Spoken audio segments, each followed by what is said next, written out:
All right. So where we left off, message of the day is there, of course, but you basically had taken a rest after speaking with Nonway.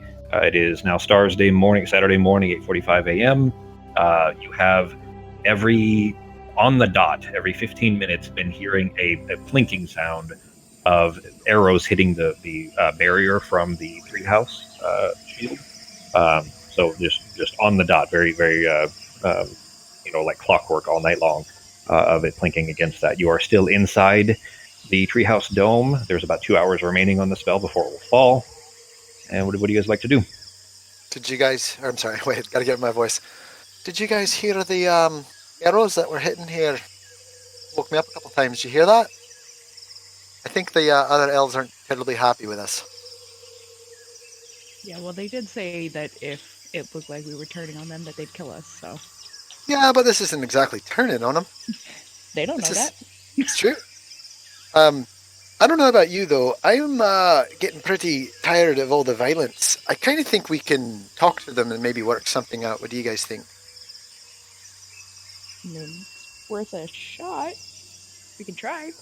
I mean, do you really want to kill more... I mean, do we want to kill more elves? Artemis? I was just going to send a messenger, an animal messenger. I think we need to set up a meeting with the other elves and discuss everything we learned while we were here. Sounds like a plan. I can use minor illusion and create like a little small 5-foot billboard that just says we need to talk. Or maybe what's the sign for the truce? We can have like a white flag waving above our heads while we walk up to them. Is there another flag symbol that means we'd like to talk and have a sip of coffee and a chat? Is that a thing? I stay out of this political crap for a reason. Well, it's not really that political. It's just I don't really want to kill people on either side of this group, and I think we can talk them down a little bit. We've gotten this far. With Animal Messenger, can they reply to it? Not really. Unless they have their own Animal Messenger. Let's see, speaking of, do I have any spells that could help here? Maybe we can send them maybe a little no, I got nothing. Anyone else on the options here for sending them some sort of message? I don't think I do. By the way, how'd everyone sleep? Was it a good night? Plink. Mine wasn't too bad. I mean, besides the plinking. It's like we're in a giant game of Plinko? I don't see how that would apply. Alright. So how do we want to get out of here? We go talk to anyone first, or... Before we just leave the treehouse, I'm going to check my scroll. Okay. You unfurl it. There is a message in there. Let's see. I'll just paste it to you for simplicity's sake. Yeah, I didn't make the entire majig for you, the PNG that I normally send you. So I'll just do it this way.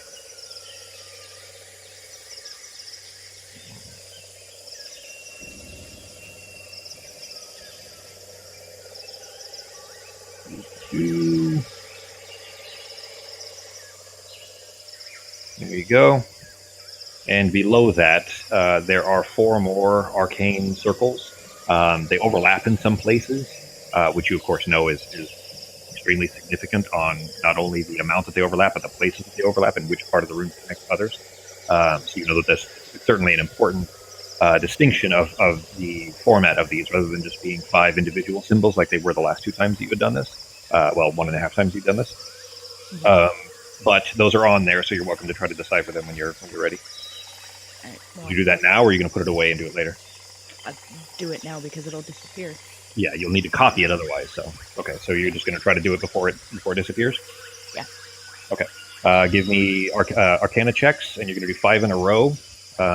Just roll one, and then the next, and then the next, and then the next. 5. Okay. Nice. Okay. Okay. And one more. Man, really split the board on that one. Yeah, you did not do so good. They each had individual DCs, and I'll tell you that you made 2, as you could probably guess. Yep. I gotta save that for later notes here. In fact, I'm going to put that in your channel just so that I don't forget it, because you'll know, of course, that you felt pretty confident about the. You felt pretty confident about the second and third, but the others you were, especially where they overlap. There, it's almost confusing. It's like if someone were to try to write 2 different languages on top of each other, how that would make it very difficult to make out what the languages were and what the words were supposed to represent. But I put it in your channel there so you can see the results of your roll for later. Okay, so you decipher those. I guess how do you reply, or do you reply? Because the page goes blank after a few minutes.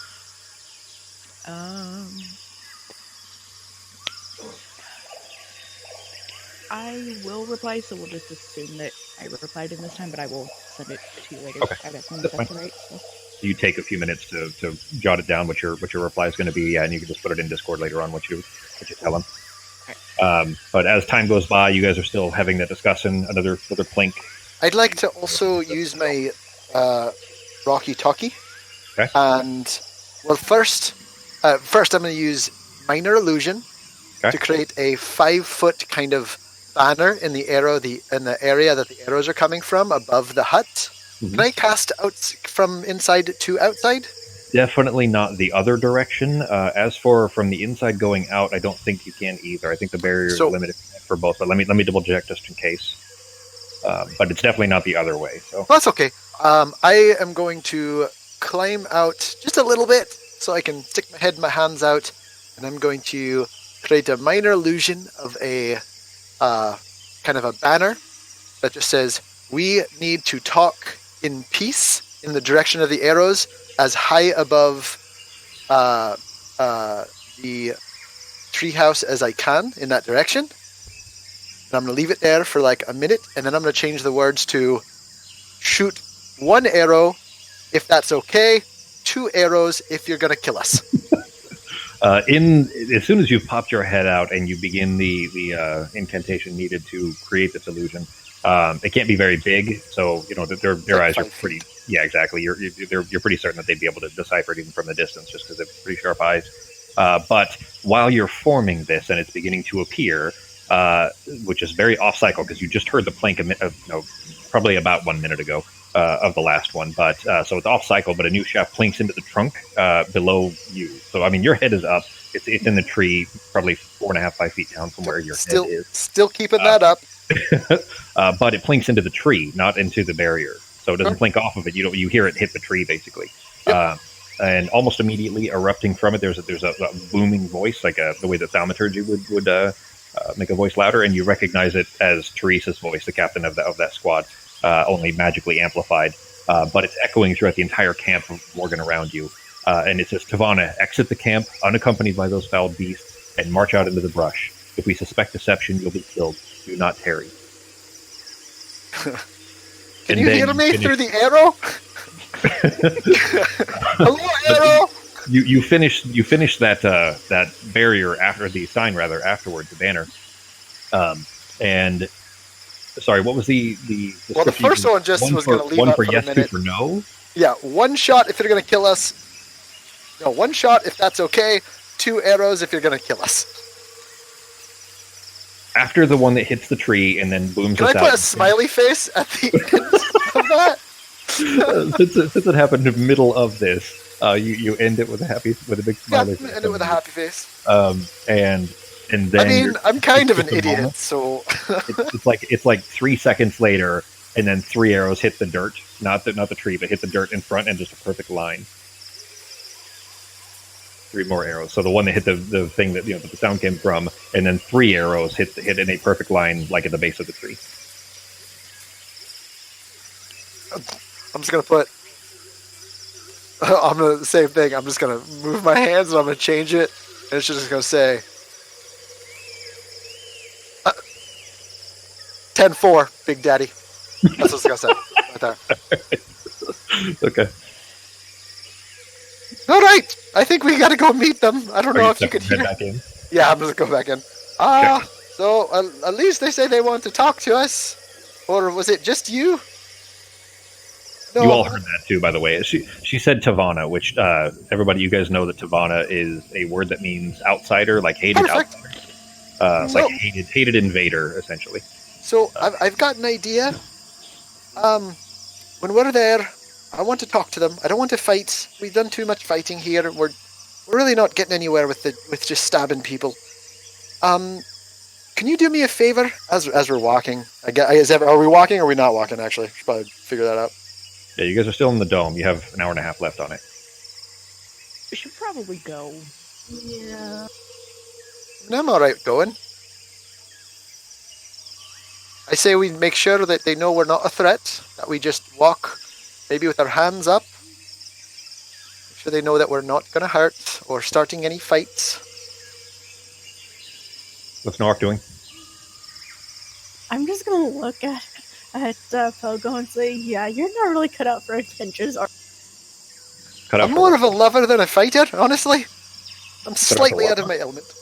Most of our adventures lately have ended up in extreme warfare. So people. Yeah, but you know these are civilized people, and civilized wolves, apparently. Well, sometimes you need a talker. You need a face for the party. I think this is something we can solve with some diplomacy. What's Nork doing, G? They were talking about whether to walk out or not. Nork just sitting there not saying anything. And I'll say I don't mind walking out. So whatever you guys want to do, though. If they're going to try one way or the other, so might as well get it over with. We can be on guard, but not be threatening. Of course, and try to talk first. But Sure. So what are you doing? I'm going to start climbing down. Okay. Yeah. You exit the dome. You Me feel too. yourself, back in the hot, like sticky, humid air. It's like still, like there's no breeze, even though you're near the bay. It's extremely uncomfortable the moment that you step out of this. So you realize, of course, that the dome has kind of air control essentially in there, where it's comfortable in there regardless of the conditions outside.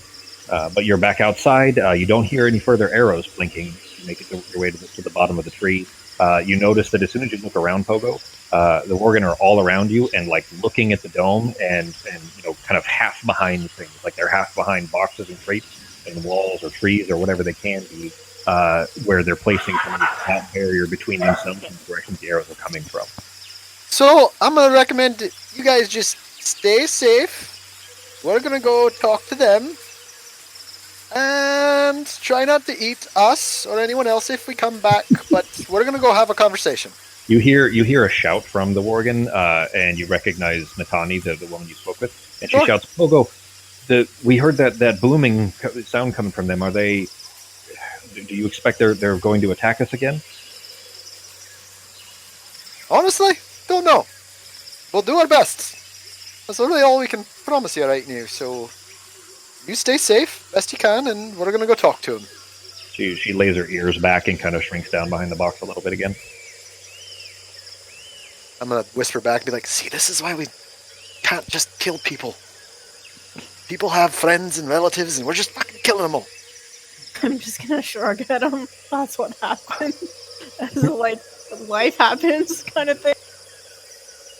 Well, I think we should try something else, just once. Let's try it out. Let's dip our toes in this pool of not murder and see how we like it. All right. So Norok, you climb down to the bottom of the tree. Your head is basically at the where the base of the dome was. It's not very tall, of course. So I mean, you're climbing down is more like 1.5 steps for you to make it to the base of the tree. But the two of you are out. No more arrows have come. You look out towards it's basically up a ridge of the same. You didn't climb up from this one. You climbed up from one that's further to the northwest. But it's basically west of where you guys are in the camp now. So where you came from is a little bit further away. But there's a ridge there with a heavy brush line in front of it with multiple trees and so on. And that's the direction the arrows came from, but you don't see anything in the branches and everything up there. I'm just going to wave in that general direction before we start walking there. Sarah and Arteme? I'm going. Okay. Maybe give them a thumbs up. I'll just trail behind. Okay. I'm also going to use my Head of Disguise to make me look back in my normal... oh, wait, no, I'm too tall. A slightly larger version. Slightly taller, yeah. Okay. Slightly larger version of normal Pogo. Okay. And there's now 2 Pogos in the party, one normal height, one slightly larger. And this is going to wear off. Well, I mean, you do notice I mean, at this point, this would count as masturbation, right? I'm not really sure how the rules work. But you did realize, of course, that your dome was not covered in snails this morning as it had been the previous day. So at least Like, there's as I'm that. walking, I'm like, Yeah, oh, wait. so this should be the next thing to fall off. Please. Yeah, I mean, Technically, It's there's not supposed to be great. a percentage chance for each one. But the way that Fox rolls, I was afraid that if I just left it to the percentage chance, that like it would never wear off. Fox would roll too low to ever have it break off. Wow. Yeah. Maybe I'm we still, need like I'm still an slightly opposite sad. day. Yeah, I'm slightly sad that Fox isn't trying to do this like an Irish or a Scottish voice in a man's Yeah, voice. I'm sorry, I can't. If you'd want that, you'd have Just to. do your best. Do your best. I'm curious. All right. Well, then you've made your way to the base of the tree. Start making your way towards the edge of the camp. Of course, as soon as you get to the barrier, you remember that this isn't really. This is like a ramshackle wall. Norak, you find a section of it that's just been kind of leaned against other heavier posts, and just without any difficulty at all, you lift it out of the way so you guys can get out of the fence line. You hear one of the Worgen that you don't recognize shout, "Can you put that back, please? We don't want animals." I know this sounds a little ridiculous, but we don't want animals coming in. Hang on, he's gonna unmute himself. Yeah, I mean, I'll put it back. I presume. And I'll, He silently Gonna- puts it back. yeah, I'll just put it back and just kind of, wave a little bit. Yeah, so over the top of the fence line, you just easily, you can still see them, you just wave over. And you guys making your way up towards where the arrows were coming from then? Unless anyone has a better idea. Okay.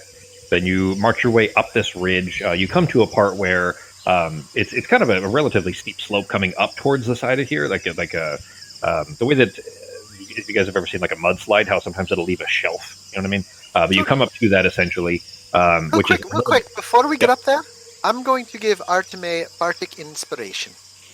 Okay. Okay. I did. know how I applied to- the long rest, right? Yeah. did. I don't know how to do that without a combat tracker or something. Maybe if I What do you just mean? You have that. a comment feature. Oh, there we go. Target Arteme and Oh, you mean without a map? Yeah, you can just do it like that. You can always, so you can actually, you don't even need to target her technically. You can actually, that's Bountiful Luck, that's different. Oh, that's not what I wanted. But I'll pull the Bountiful Luck off for you.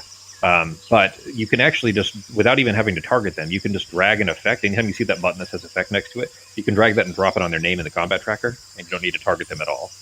You can do the same with the map. Anytime you're in a fight, basically the targeting system is there, but it's essentially optional. You can always just drag stuff, including dice, onto the target on the map or in the combat tracker, and it'll automatically go for you. There you go. You get a roll in. What is it? An extra D8. There you go, Diddy. I can't turn it in. What? And to do that, I'm just going to say, Arteme, I'm just going to go ahead, and if you need to speak up or anything during this or do anything, this will give you a little bit of help, all right, dearie? Okay. Basically, anytime you need to make an ability check, is it saves too, or just ability checks and attack? Good question. Once within the next 10 minutes, Yeah. roll the die on ability check, attack, or saving throw. Yep. Okay. Basically, any D20 you need to make, essentially, you can add a D8 to it if you roll too low. And it doesn't have to be your first one. It can be any within the next 10 minutes. Yeah. And it's also, you can, after you see the roll, you can decide whether you want to use it. So you could see the roll and then say, that's too low, I want to use it. So, but it lasts 10 minutes, so you have that on you for now. As you guys make your way up over this ridge, there's kind of this shelf, though, Norak, you have to kind of lift the smaller poke up onto it, which at the moment does actually include Arteme. So she is pogo shaped at the moment, so you actually have to all three. Unless, Also, there's while we're talking to them, if any of you notice a reaction, I have a bit of a plan. If you notice a reaction from any of them, give me a little tap on the shoulder and let me know, okay? Keep your eye out. What sort of reaction? You'll know. I'll let you know. I'll nod at you a little bit.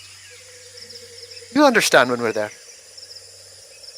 Okay, so you guys kind of make it up above this shelf, and then between these really thick brush up here. So between trees and brush and this very diseased kind of surroundings, you do notice that there are more of those fruits, those white fruits that when you looked at them previously, when you got close, they were kind of, it looked like something was moving beneath the skin of the fruit. There are a few of those hanging from the trees around here, or that kind of tree at least. But you make your way into the brush without seeing anybody, just following directions, just continuing to. Oh shit! I'm keeping an eye out for exploding fucking ground. for mushrooms For that might explode on your feet, mushroom like explosions. in fact, actually, give me a perception check.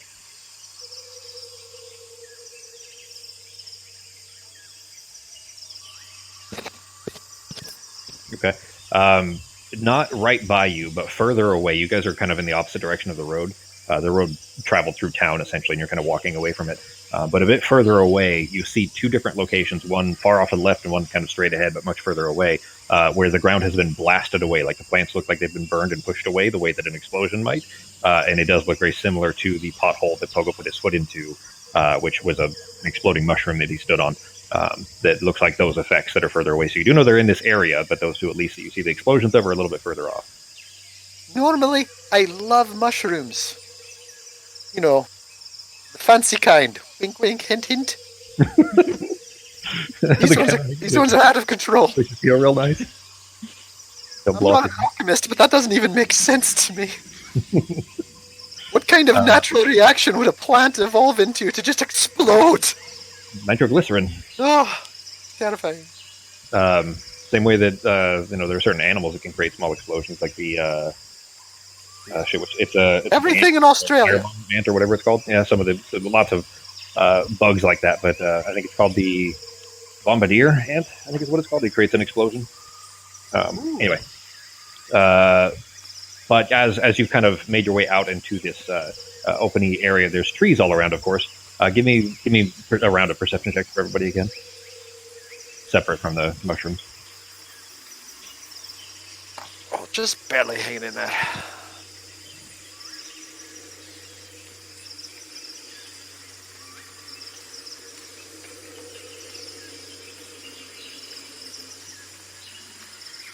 Oh, natural 20 for Norok. Dropped to 7.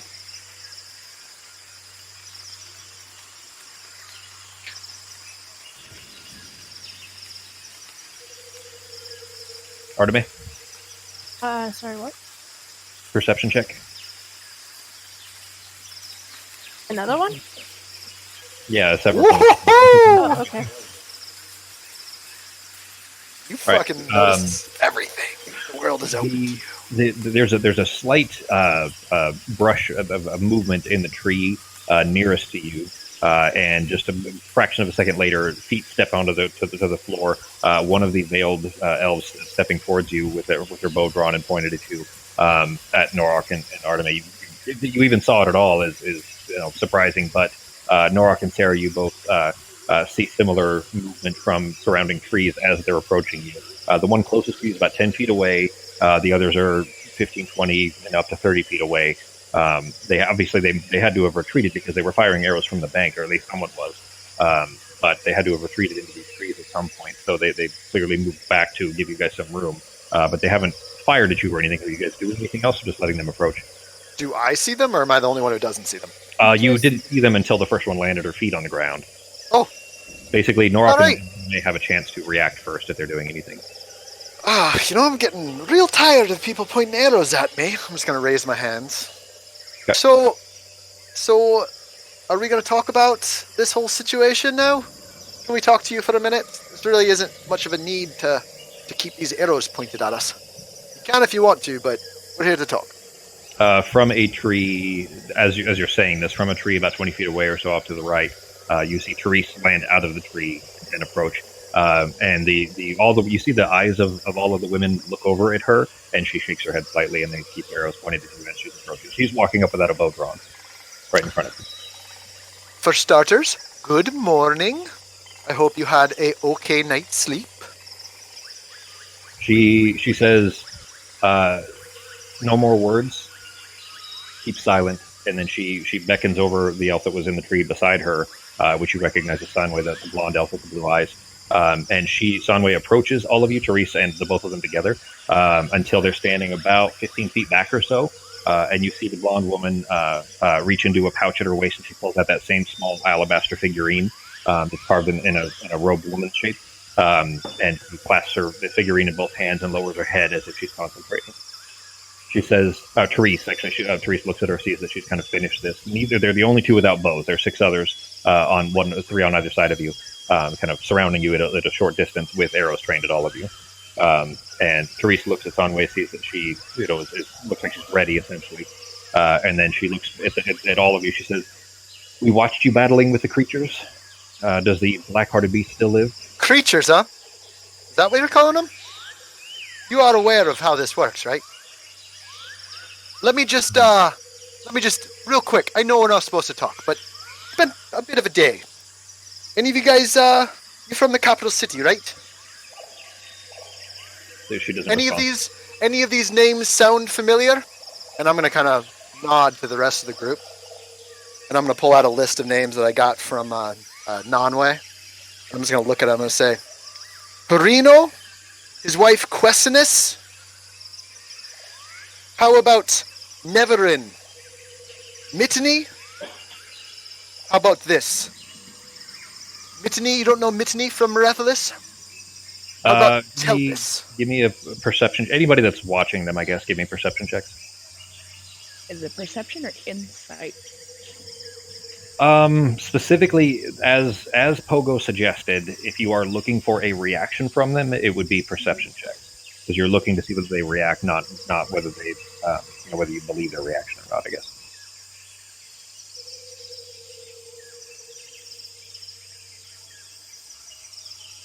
Pogo, you were watching too, I assume?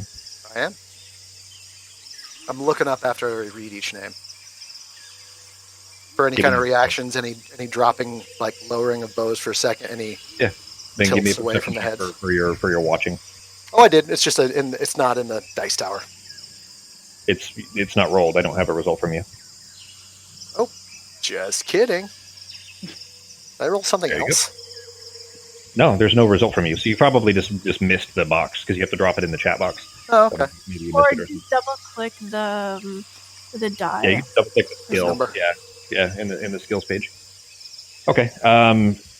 You really are the only one that notices, because the reaction is very subtle. From Matani, when you said Matani, there is a very slight reaction from one of the elves on your left in the middle.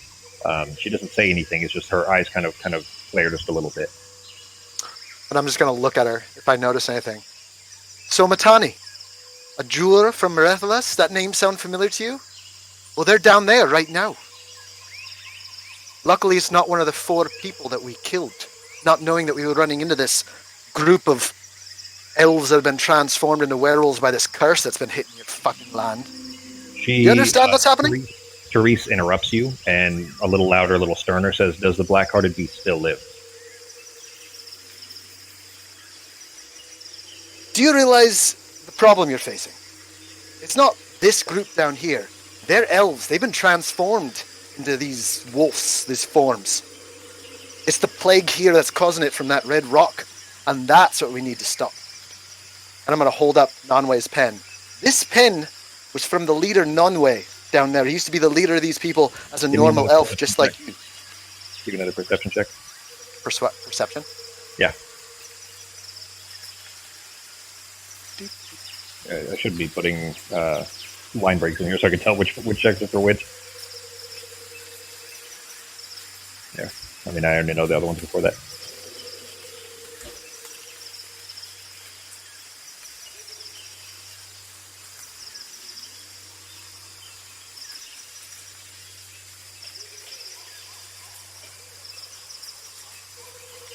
Can I keep going? I'm just waiting. I don't have a roll from you yet. What is happening? Yeah, what are you doing? There you go. I feel like I keep getting errors on my side.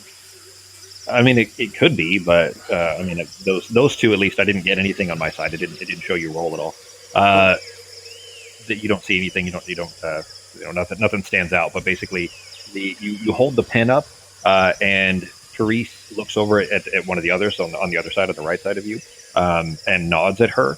And she steps forward, and you see her making an arcane. She kind of dips her bow down, and with her free hand, unpulls the string so it's not drawn anymore. And with her free hand, she makes an arcane gesture in the air, and then she murmurs a word that is cut off halfway through, and immediately the sound of the birds in the jungle around you instantly stops. There is no sound inside of this surrounding you. You're just in silence in this area. You see Therese, her mouth moving. You can't see what she's saying, or you can't understand what she's saying. She's appears to be, she's speaking to the other elves, but you can't unless you're reading lips. I feel like I got my point across pretty well. It's not just you; it's all of you. Sure. But she it looks like she's speaking. So unless you're reading lips, you can't necessarily tell what she's saying. Actually, you can't read lips. Never mind. She's got it because she's got a veil on, so no, you can't see their mouths. Right. Yeah. Yeah. On that case, but she points at Pogo and is saying something, and then she starts to kind of back away a little bit and the elves kind of one of them stays there, arrow pointed at Pogo, and then she beckons the rest of you forward, like to follow her. She's just backing up. She's not moving very far or fast. She's just backing out up of the circle, backing the rest of you away from it. Yeah, with an arrow still pointed at Pogo. Sure. There. So what are you guys doing? I guess go forward. Norok and Sarah. Yeah. Okay. I feel like you guys would have picked up on the general idea of where I was headed with this.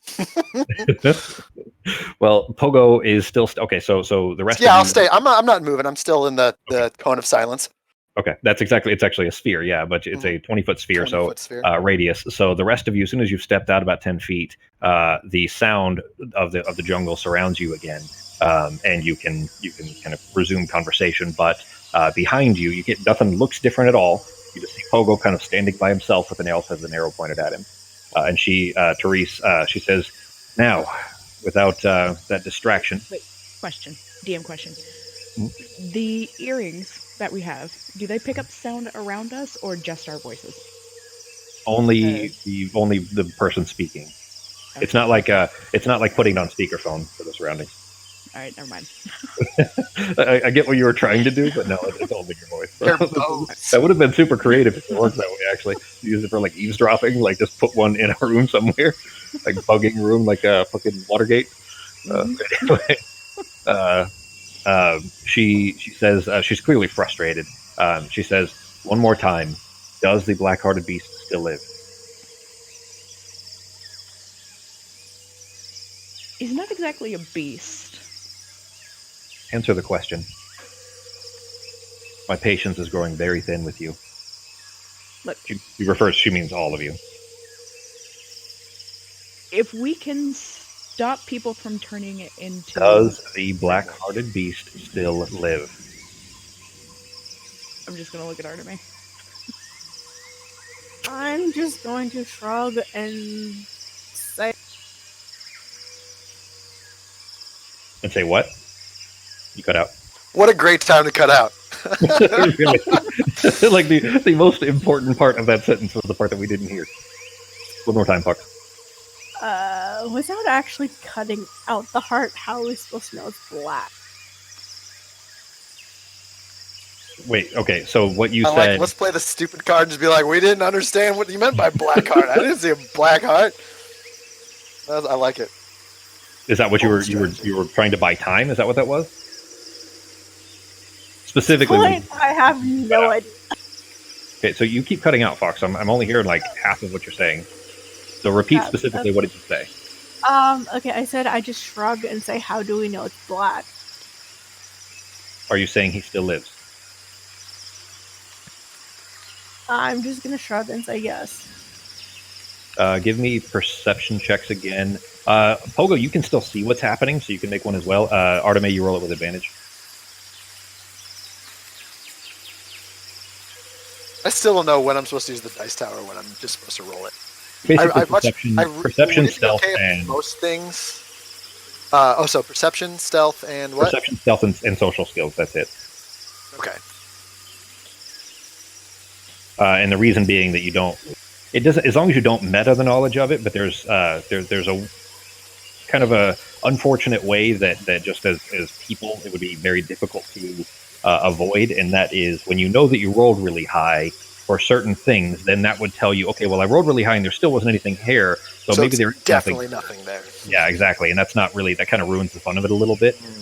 Whether it's more just basically the idea is that if you roll in the tower, I'll just tell you, you feel pretty confident that you're being sneaky, or that you don't feel like you're making too much noise, stuff like that, and that should be what you're basing it off of instead. So anyway, as far as the rolls though,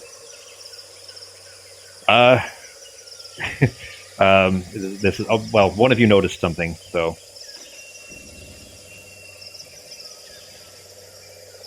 Don't be too detailed, Jeremy.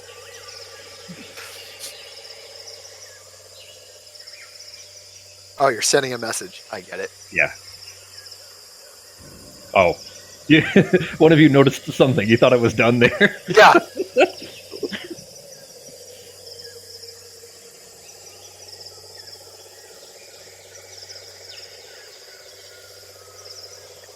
Send me your got it message when you have that.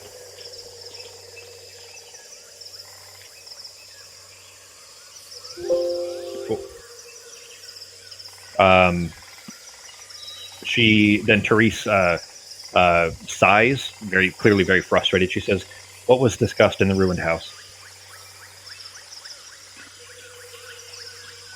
The crystal and how it offered a cure for the Wilderin, but just made everything worse. And when they tried to go to the waterfront to see if they could get rid of the crystal, they just keep getting headaches and end up back here. So if we could get rid of the crystal, which would stop the spread of the disease, then, well, that would stop that and solve that issue. Without having to kill them, because they would revert back to the old Will Warren, to where they're not actually getting transformed into animals, but they're just losing their mind. Did these beasts have some sort of plan for this? Was this all just conjecture, wasting time? They can't actually go check it out themselves, so they were trying to send messengers to you to do it, and you kept killing them and then coming to kill them, so they asked us to go check out the source of the reefs. She sighs, she's frustrated still. She says, "Do you intend to seek out the source of this coral then, as these beasts asked of you?" I kind of shrug and say we've seen something similar somewhere else and killed something which ended up saving a coast, so... She looks over at Sanwei, who's standing next to her, and holding the figurine and kind of pointed in your direction. And Sanwei nods, and then she's still for a moment, and she nods again, and then she's still for a moment, and then she nods again. And she looks back at you. Anything else discussed in there?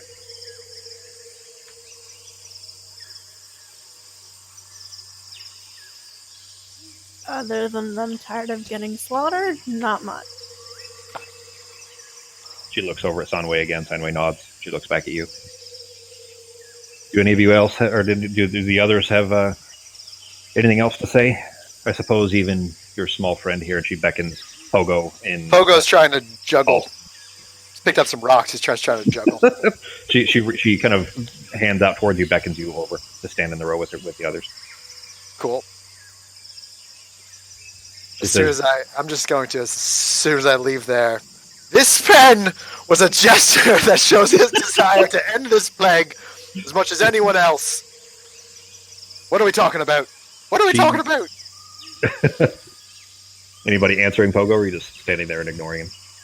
Did you tell them about us trying to help all the elves? That this is spreading and it's going to end up getting to the capital, and eventually this whole fucking island is going to just be lost to history. And I know that you like your history. Well, we hadn't gone into quite that much detail, but yes. You'd think someone would be a little bit more interested in saving, their home, their island, their friends, their relatives, their culture. I'm just going to look at him and tell him to shut up now. Before we get an arrow somewhere we don't want. It's getting very frustrating, you know? Just people sometimes need to get along. While Pogo is rambling, she's looked over at Sunway again. Sunway nods, and then she looks back at you, at the group. And she's silent for a moment. Her eyes are kind of downcast, like she's thinking. You hear her sigh through what you can't see it, of course, with the veil on, but she looks at you very sharply, like probably the most what's the word I'm looking for, like seductively. Wrong word, not quite that. But like it's so focused and intense, like she is looking for the slightest subtle reaction, and she says, "Can we trust you?" You can trust us in this. I would just look at her and say it would help a bit more if the arrows weren't still pointed at her head. She turns and looks at Sunway, and it's like just a silent, probably 10, 15 seconds, and then Sunway nods, and she looks back at you. She sighs again, and she's kind of saying this kind of quietly, like she's being careful about her words, but she says, "I am hesitant to hope for a cure to this plague, especially from the mouths of those animals down there. But Merethalis itself is on the verge of collapse. Our people won't survive this plague in numbers enough to fight back against the ever-encroaching corruption of the Vine Lash, let alone rebuild our homes after this to its former beauty. If it is possible to stop the spread of the Worgen plague or even revert some of the afflicted to their former selves, it's worth the attempt. My people cannot approach the coral without fear of its thrall. That you outsiders, and you notice that there's kind of a pause there. Arteme, you would recognize that she wanted to say Tavana, but she said the word outsiders instead, which is kind of the same thing, except Tavana specifically means hated, like bad outsiders. But she just said the word outsiders, which stood out to you. But she says, would be willing to risk your own selves means your mission to borrow our sacred relic must be an important one. And she kind of makes a very subtle gesture to her sisters, who almost instinct to kind of lower their bows and relax their drawstrings. Arrows are still knocked, and their hands are still on the string to pull it, but they're not drawn or pointed at you. And then Sandway, the blonde elf, she slips the card figure back into her pouch. Everybody, give me. Hang on, let me give a line break again. Oh, I've got one. Okay. Everybody, give me perception checks again. Arteme with advantage again. I'm also going to look at the closest one to me and be like, don't you ever get cramps in your elbow just from holding it like that all the time? Looks very uncomfortable. She just kind of scowls. Right? Oh, damn. Fox is rolling really good today. For a change. Yeah, really. If anything, this would be the time, too. By the way, it's not quite been 10 minutes. You still have a little bit longer. Can I roll for insight to see if she's telling the truth? Yeah, go ahead. You can roll insight anytime you want. Just tell me that's what you're rolling for. Oh, okay. Does that go in that dice tower or no? Insight's a social skill, yeah. Okay. It doesn't really matter almost ever, but you're having trouble reading her. You can't see enough of her face to really get much as far as facial features. But based on her eyes, they're just cold and focused. Like there's almost no emotion there. You've heard emotion in her voice that clearly she's exasperated and frustrated and would like a cure to this. They're just kind of doing what they feel they must to contain this. Kind of culling away some of the organ as they grow too many. Okay, but even if they keep culling them with the crystal spreading, that's not really going to do anything. He's kind of the sad part. Wait, what? You have that, Fox? Both parts of that? Okay. Yeah. Give me a memory check, Arteme. Shit, that's 3 natural 20s now. This is unheard of. Yeah, extremely. Okay. I like this update.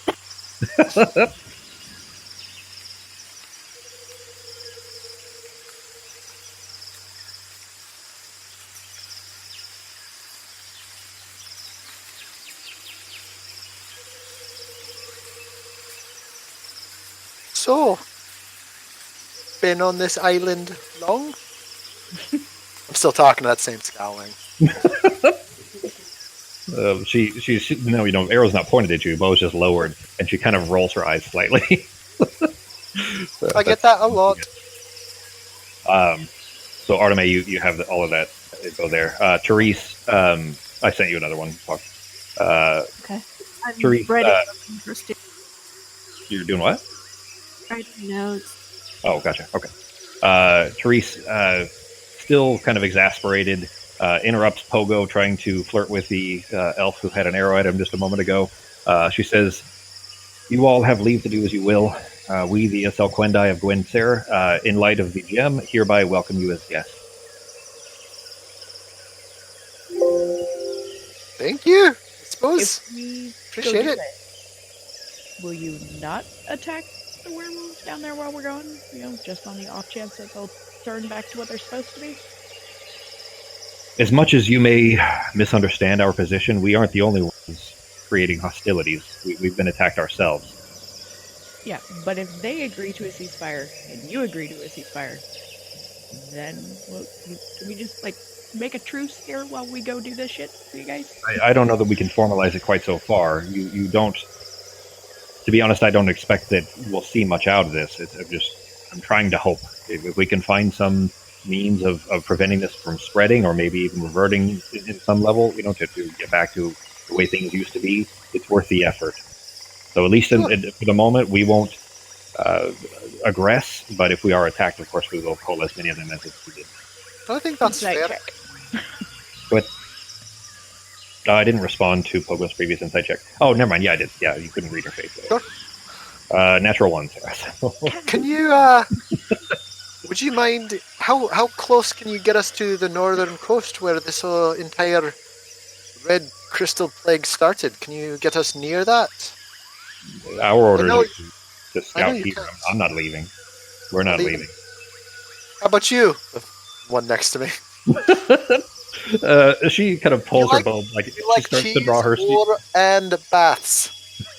Just And kidding. cheese. Never mind. She pulls her string slightly, like she's starting to tense the bow Oh, and aim just slightly kidding. towards her feet, and then No. she relaxes it back down. I didn't think Alright. we were that far. You're I don't not. think we are either. Arteme, you would know that if it weren't for the fucked up environment around you right now, the ecosystem you're in, it would only take about an hour or so to walk, maybe less, like 45 minutes to get to the bay.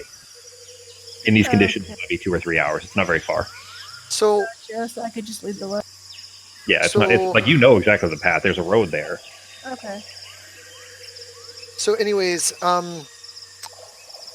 we're gonna head down there. We don't have a lot of insight as to we know it's a creature that's creating this, or we think it's a magical creature or a magical person. Something's creating this. Do you guys have any idea what it might be?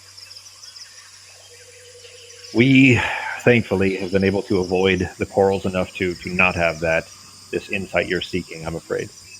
Okay. Those that spend too long close to it may learn of its secrets, I don't know, but the transformation isn't worth that knowledge. Yeah, it's not great. Alright, it doesn't seem as if even the transformed are that... They're aware of how and what it did and how it did it, but they don't know exactly the original Give me another creation insight of it. check. Give me another insight check, because she squints and looks suspicious of what you're saying. She does not believe what you're So saying. I me an insight give... check first. Do Yeah, I you give roll. her a persuasion? No, roll an insight check to see how much you can read from her reaction. Okay. She is when you said that they seem to be in control of themselves and so on. She definitely squints and does not believe that at all. You're certain that's, as far as she knows, not true in the least. In fact, she responds. What you've said is so outlandish to her. She responds and says, "Sufferers from this slaughter their whole families in their own homes. We have to wade through the bodies and the pieces of such just to put them down. They're not in control of themselves. They're animals." The problem is, not all of them are. Where do you think I've got this list of beasts that are down there? And I even spoke to someone, what was her name? Mitani? She wanted me to go see if I could find someone named Halden. And tell him that she still Give me loves another- him back in the main city. Give me another. Well, are you? So you saw one react slightly earlier. Are Sorry. you looking at that same one when you say these?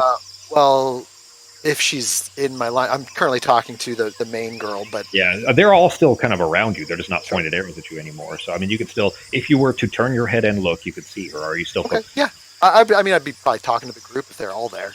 Okay, then if you are turning your head to look at her, go ahead and give me another perception check, just Pogo.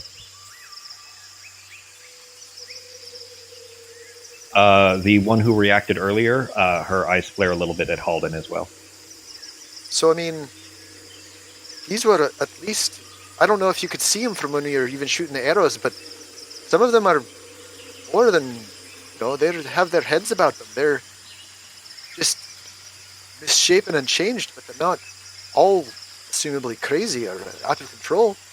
There's still hope for them if we can turn them back. And in the meantime, they question. infect others, and it just spreads and spreads and spreads. We can't risk that. I'm not sure. They're the ones infecting others. I think it's this red rock that's been growing from the northern bay. There is a very subtle shrug. Was it from Fox? No. No, but it does seem to be the crystal that's infecting as it spreads, not the actual Will Flaren, because the people who would normally be affected by the Will Run are turning faster than they would be just by. So those that are just turning from the crystal with minimal contact seems to be keeping their minds mostly intact. I guess the exposure to the crystal, or too much exposure, is what's driving some crazy. And the people back in the town, or the beasts down the town who were people, they're trying to avoid it as much as they can. They understand the influence it has and the changes that it creates. They don't want any part of it. That's why we're trying. Anybody that is, paying close attention to these reactions, which again are basically the DCs for this are very high because all you can see are their eyes. So it's very difficult to get a read on them. So anybody that is trying to kind of get a read on their reactions, give you another insight check.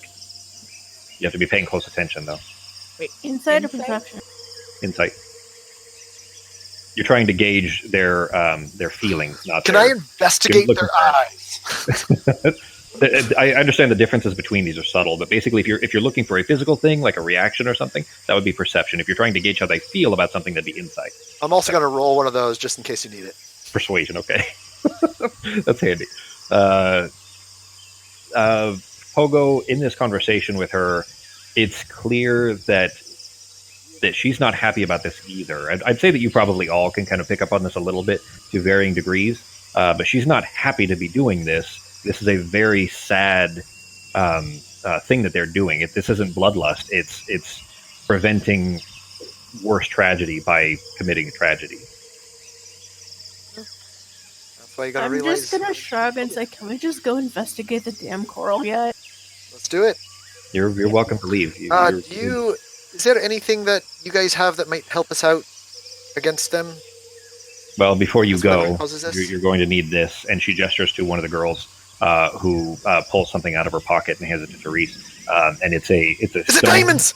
Oh no! It's kind of. It's an icosahedron. It does look to be a precious gem of some kind. It's about like a small apple, like a tangerine size maybe. Kind of a orangish glow to it. Not glow, but reflecting of light. And she hands it to you. Whoever's maybe Pogo. I'll take it. Says, if any other Isoplendi accost you, show them this. Tell them that you've been welcomed as guests. Give them my name. You'll be welcomed through our lands and escorted as needed. Ooh, it's so shiny. I'm gonna grab it out of his hand before he tries to sell it. Wait. What do I roll to keep it from grabbing? Pogo and Pogo are fighting over a gem. Yeah, two Pogos. It is a dex save on real Pogo and a sleight of hand on Arteme. Come on, take Pogo. Ooh! That's a good roll. Do I get to re-roll this? I'm magically. You could add my bardic inspiration. You could roll that. I don't think it would help. Oh, that's funny. So Arteme is back to her previous form of. It is now in my pocket faster than you don't even know which pocket. It's just gone. He was still small like grab him and shake him until I get it out, damn it. I know what this does. I can hold on to it, and I can be invisible. Please stop shaking me. He's bigger than you are right now, Fox. That's why I said if he was still small. Oh, gotcha. I'm just gonna do the little like holder by the head thing. Well, you're only like a foot. Calm down. Okay, I'm gonna glare at him and say I will Don't mess cut up my off an beautiful appendage face. if he sells it. If he sells that, he's getting a limb I'm cut off. not gonna sell it. It's beautiful. Maybe we Turn it should. into a giant wrapper necklace. Have it dangling right there. Both Therese and Sanway, who are the two that are kind of focused on you guys the most, they both look like confused a little bit. Like they don't really understand what's happening. Like, It's just our process. That Pogo might try to fence this off and sell it somewhere. It's just our process. Don't worry. We tend to act strangely sometimes. Therese shrugs. She says, "If this confusing endeavor, this event in front of me, is what gets you results, then I don't mind. Yeah, that seems about Trying how to- everyone reacts to us. I'm trying not to be too hopeful, but I have extended the welcoming of our people, and that is not something lightly taken away. So you're welcome here, and you won't be harmed by us at least. I would say don't turn your back on those beasts. As friendly as they appear to have been to you, it's not worth trusting." And she's shaking her head. Well, hopefully they won't be beasts for too much longer. If all goes well. Sound you hear? This is the first time we've heard her speak. Fenway says, "I hope." You've got a lovely voice, by the way. She kind of gives you a very subtle smile. Supposedly under the fucking sheets. kind of through the eyes. I she's guess. got smiles. She knows how to smile with her Yeah, eyes. exactly. Good for her. So, Artemis, can you use your animal messenger thing then to let the werewolves know not to attack the elves, and they won't attack them until we get back? And we don't have to trek all the way back down there. Speaking of, actually, Fox, did you guys rested so you could change out your spells if you wanted to? No, Yeah, I'm gonna have to change something out because I don't think I have the animal messenger up. Yeah, just whatever you would have prepared for today while you were still. Remember, you didn't necessarily. I mean, if you thought you might need animal messenger that day, that's fine. But this is when Artemis was waking up in the dome, thinking, okay, well, I'm going to be going to the bay and maybe fighting creatures or something like that, or whatever might be helpful along this coral risk. Whatever And spells. you can always go back down there. Well, you'd have to take another rest though. The spell preparation happens during the long rest, which you'd have to. Oh, you mean go back down there to tell them? Yeah. I got you. Yeah, we can always just go back down there and tell them ourselves. Right. Yeah. I'm putting a ready check up as just for Justin, so you guys can just get it. Doesn't matter.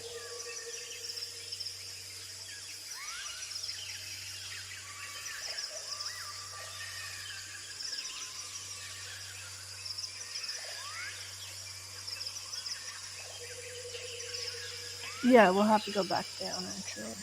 Because I can't really send Sai with a message either. You can, tape a pin to her, like like not tape, obviously, but roll up a message tied to her leg and send her down or something like that. Oh yeah, true. Do that then. You can just walk back in. Like you're not, as far as the Isoquenda that are around you, they're not hostile to you anymore, at least not at the moment. So I mean, you're welcome to just you're free to go as you choose. Well, do we have to walk back towards the camp anyways to head to the bay? To go north, yeah. Well, you're gonna have to go through the ruins at least. Or, I mean, you could go around, but straight due north of you is the direction you need to go, north out of Termos, which means going back through the ruins of Termos or the camp, which is where you guys were. So, Okay, yeah, we'll just. quickest route would be going through, yes. Okay, so we'll just go through, let them know, and then. Okay. All right, then you guys make your way down into the camp. The Isoquendi around you kind of dissipate, and you turn back 3 minutes later, like when you're making your way to the ridge. And they're already gone. Like they're not visible anymore. Particularly Therese kind of was already pretty camouflaged anyways. Her cloak is kind of glimmering and disappears into the grass really easily.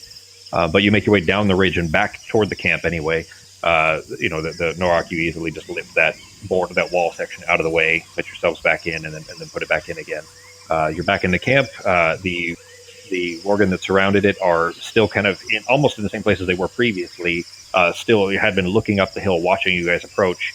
And as soon as you're back in, the same woman, the female that had spoken to Pogo earlier, kind of somewhat quietly, and there's a little bit of trepidation in her voice, shouts, did it go well? Are they going to attack again? Not for now. We've got a bit of a, you know, a ceasefire, if you will, literally. So Do you see them kind of looking at each other and they're kind of murmuring amongst themselves, talking to each other about what you said?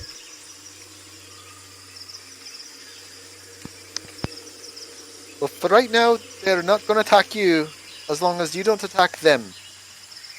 And we are going to try figure out a solution to your problem.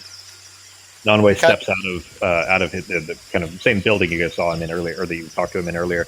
He steps out of it. Again, he's kind of medium height, but all the others around him like instantly defer when he's present. I'll kind of look towards him to see, to gauge how they should respond. And you kind of physically see this as they all kind of look towards him and then shrink a little bit in his presence, even though he's not very big. He steps out of it and sees the group of you. He's not shrinking away. He's not hiding behind boxes or trees like the rest of them are.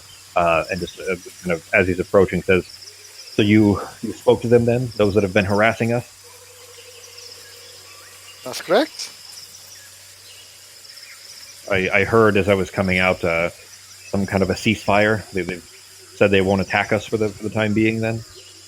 Aye, as long as you don't attack them, they won't attack you. They're still on a mission to stay in those hills and keep an eye on everything going on, but I recommend right now you try to keep your people staying inside and not wandering up to where they might start any kind of trouble with them. We'll do our best to go try and maybe help take care of this situation that we spoke about, and hopefully we have a good outcome. Certainly. Arteme, are you doing anything, saying anything? You got some special knowledge there. That's up to you if you're doing anything with it, but up to you. Are you're doing something else clearly, right? Because you're only like half listening. No, my head's kind of hurting. I'm just gonna kind of. You cut out ask there again. him if I could talk for a sec. To him privately? Mm-hmm. Sure. He just kind of nods and he gestures, kind of using it, pointing his head, basically gestures back towards his house. Matani approaches the group. She says, "Are you all hungry? Would you like anything while you're waiting before you head out? I mean, the least we can do is offer you something to eat if you're." That actually sounds fantastic. I was going to say we should get some breakfast, but then there was a screaming arrow in my face, and it kind of threw me off.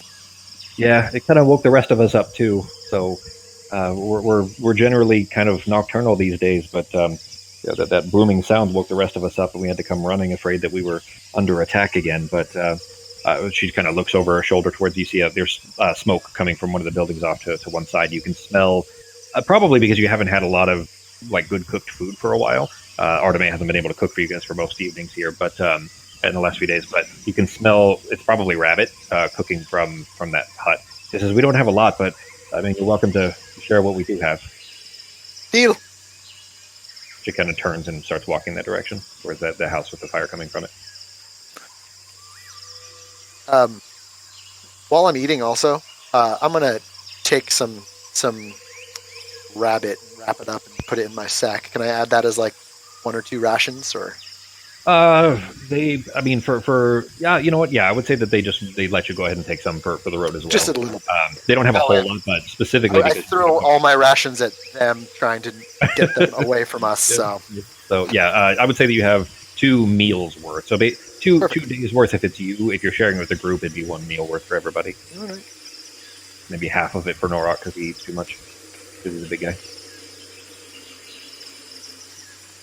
Arteme, then you make your way into the house. For simplicity's sake, we'll just do it here in the same channel. Just everybody else, you guys don't have this knowledge, so don't meta. Fair? Well, you can go over with them, and then me and them can have a conversation over breakfast. Yeah, that's fine. I'll do that. All right, Fox, I'm going to drop you down to the other channel. Okay. Right. So, this is some pretty good rabbit. Did you guys like that speech? I liked it. It wasn't too bad until she I was silenced thinking- you. I was thinking about it. I woke up early and I was thinking, I was like, you know what? Maybe we can guilt her into helping us. Make her feel bad about some of their friends just, you know, the thing that happened yesterday. And I look around to the other wolves there that are eating next to us. The bad thing we did. Make her feel bad about it. How are you doing, Norok? And he's gotta unmute himself. Better. Did you enjoy the song I wrote about you? Of course, that's good. Fantastic. I worked like 6 or 7 minutes on that, so I hope you really appreciate it. So where are you from, Serafina? Oh fuck, I don't know. It's in my nose. Oh shit. Tiny ass little town. Hang on. What was your upbringing like? What got you becoming an adventurer? I was kidnapped and put into the slave trade. You have quite a cheery disposition for being in the slave trade. Were you? How old were you when that happened?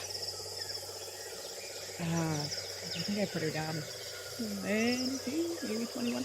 Like how long ago? How long ago was that? What has it been, like 6 months? Oh, so you were only a slave for like a minute. Well, we didn't actually get to be slaves. We were on a boat heading to slavery, and then we escaped and killed a bunch of people. And So how'd you get your magical powers? What are you? Some sort of are you like you're not a wizard, or what are you? sorcerer, so I was born with them, technically. Oh, that must be nice. Just Yeah, born as a little. Nobody else in my immediate family actually had powers, so came as a shock. Are you sure your dad's your dad? Didn't say that. Yes. Oh, I hope. I mean, like, I don't know. Your Really, mom at this didn't. point, Does your mom have any like interesting altars or anything like that? Praying to some gods extra hard? No, sorcery comes from the ancestors. Oh, do you have a famous ancestor, like someone who burned down an entire continent or had relations with a dragon or something of that nature? No. Mine is actually different than my ancestors, so I'm not exactly sure. Interesting. Uh-huh. How'd you guys get away from the slave people? Killed them? Well, You killed them? You see, this is what I'm saying. This is what I'm talking about. Well, no, Maybe we didn't could kill them not all. kill every. Like, clearly there's some people and things. If you're a floating eyeball and you're shooting lasers, yeah, we're probably gonna fucking kill it. But maybe we don't always have to kill them. Well, they were slavers, and technically one of them is still alive. He got away. Oh, wait. And I'm gonna pull out my little stone thing or whatever. And Ozzy, do you know of a magical creature that creates a red rock through some sort of magical means that has the ability to control and or turn people into wolves? And has fins or Can only do 20 words. 25 words. Part 2. And fins or water monster. Over. Good idea. Oh wait, you know what's funny? I just realized that's not going to count for shit because Jeremy has to play Ozzy and hear it, and he's not going to hear it. So, Yep. we'll do a quick breakaway afterwards. Oh, so wait, Norok, you were telling me you were in the is that how you met in the slave thing? Yeah, we all met on the boat. On a boat? Yeah, we were chained together. Where were you guys from? Like, I know we're pretty Mist. east for the Mist, like M-I-S-T. No, not Mist, because Mist is the capital, right? I'm asking you. Yeah. Okay, so not Mist. We're from. Where did we end up? Navi. So we're from Vindy. I don't know. Whatever the main continent is.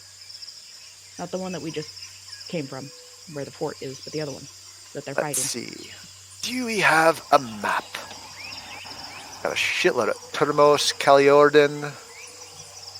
So, the Caliodoran Sea. We're on the east side of the Caliodoran Sea. Yeah, so just Estermark, Pale, Wood Plains, Egermoth, Fandolin. there you go. Let's figure it out.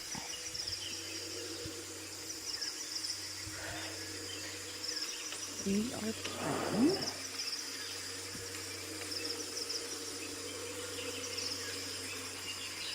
maps. Could be from Queefin Mahat. If you're curious, the map is Caliodoran under the image maps. It doesn't actually say what the continent is. Maybe it's under one of the other ones. Maybe map 2. Nope, that is just a random couple. Nothing at all. How about map 8? No, that's the boat.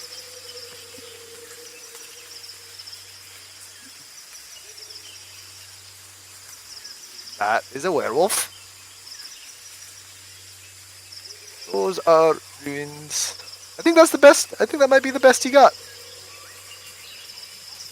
Yeah, so Vabby is... Oh, Mist is in the top left-hand corner. Yeah, that's the capital. So basically the big green area. You're from somewhere in there. Yes. I am... How about you, Norok? Do you have a backstory? I mean, a place you grew up?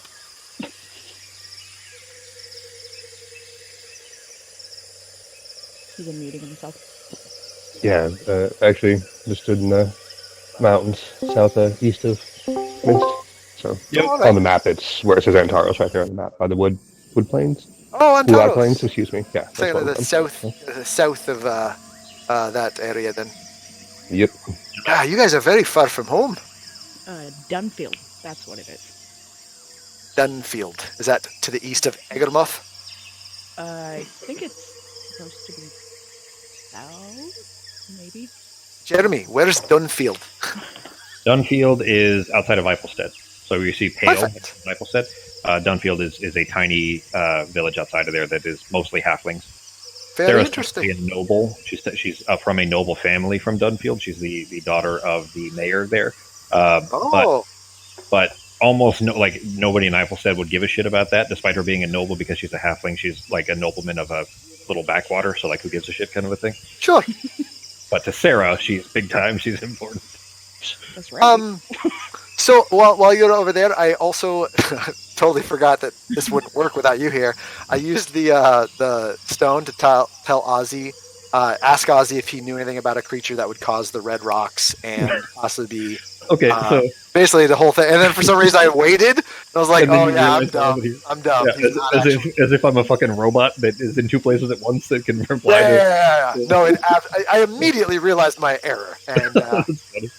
it was That's goofy. funny. You know how you could be at two places at once? You get a different secondary Discord account, and then you have that one in the side chat, and then you have your main account up here. Yeah, I could, and just use push to talk on whichever one I'm in, sure. But that's funny that it's it's like being omniscient rather. To, Yeah, you just know. Talk to me in the other one, and run the game in both at the same time. That's Yeah, funny. there's a disturbance in the force, and then you come back over, and then you can answer our question. So anyway, what was so you asked Ozzy if he knows anything about this three-eyed thing? Yeah, three-eyed ocean, possibly ocean monster, magical, creating a red rock that has the ability to transform people, fins and things of that nature. I think you went well over 25 words there, didn't you? Oh yeah, I did 2. Okay. 2 separate messages? Okay. Yeah. It's quiet for a minute, and then you get a response that says, "This sounds vaguely familiar. I'll do some research and get back to you. How long do you have?" 20 minutes, maybe? Well, no, it'd be more. I'd hurry it up if you could. Telling him I'm what- gonna get onto the little stone communicator thingy and be like, no, it's more like 2 hours since we have to walk all the way to the. And I'm just gonna look at her and be like, yeah, but now he's gonna go get a coffee. I'm just gonna relax by the fire. It's not really gonna. Will you just shut up and stop? Oh, is this over the stone too? You're yelling at Pogo over the stone so Yeah. Ozzy can hear you. No, I would stop talking to the stone already and just tell Pogo to stop looking out every 3 seconds. That's funny. He just says that he'll take some time to research and get back to you. Neat.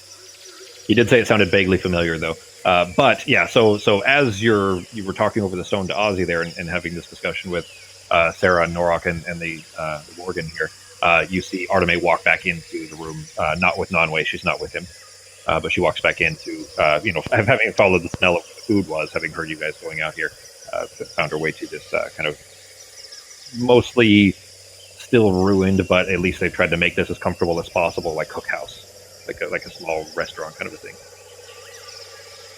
What are you guys doing?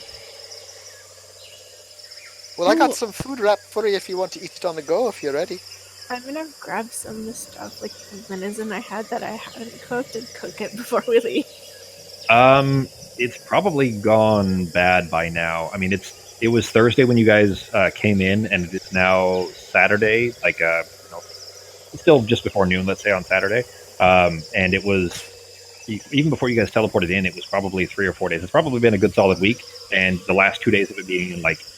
Do you have a magical bag of refrigeration? You mean a bag of colding? A bag of colding. That's clever. I'm jotting that one down. I fucking like that. I would have salted it, and I turned part of it into jerky.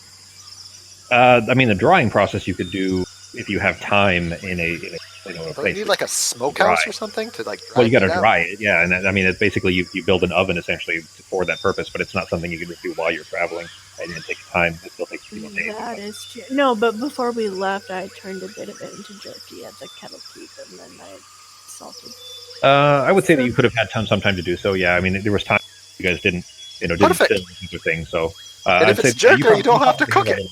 No, but the part that wasn't jerky that I just salted, I would try to cook it if it's still good. If not, I would have to go hunt it. Just eat some rabbit. Wait, what are we hunting? Rabbit's not gonna last us for the next, 3 or 4 days till we figure this thing. Why are we taking 3 or 4 days? It's like on the beach. Yeah, and hopefully we won't be here for 3 or 4 more days. It's not necessary. I'm pretty sure we're gonna be dead in 3 or 4 more days. I feel like we bought ourselves like a day and a half. That's the feeling that I got from Don't worry this. about food for the short amount of time that we'll still be alive.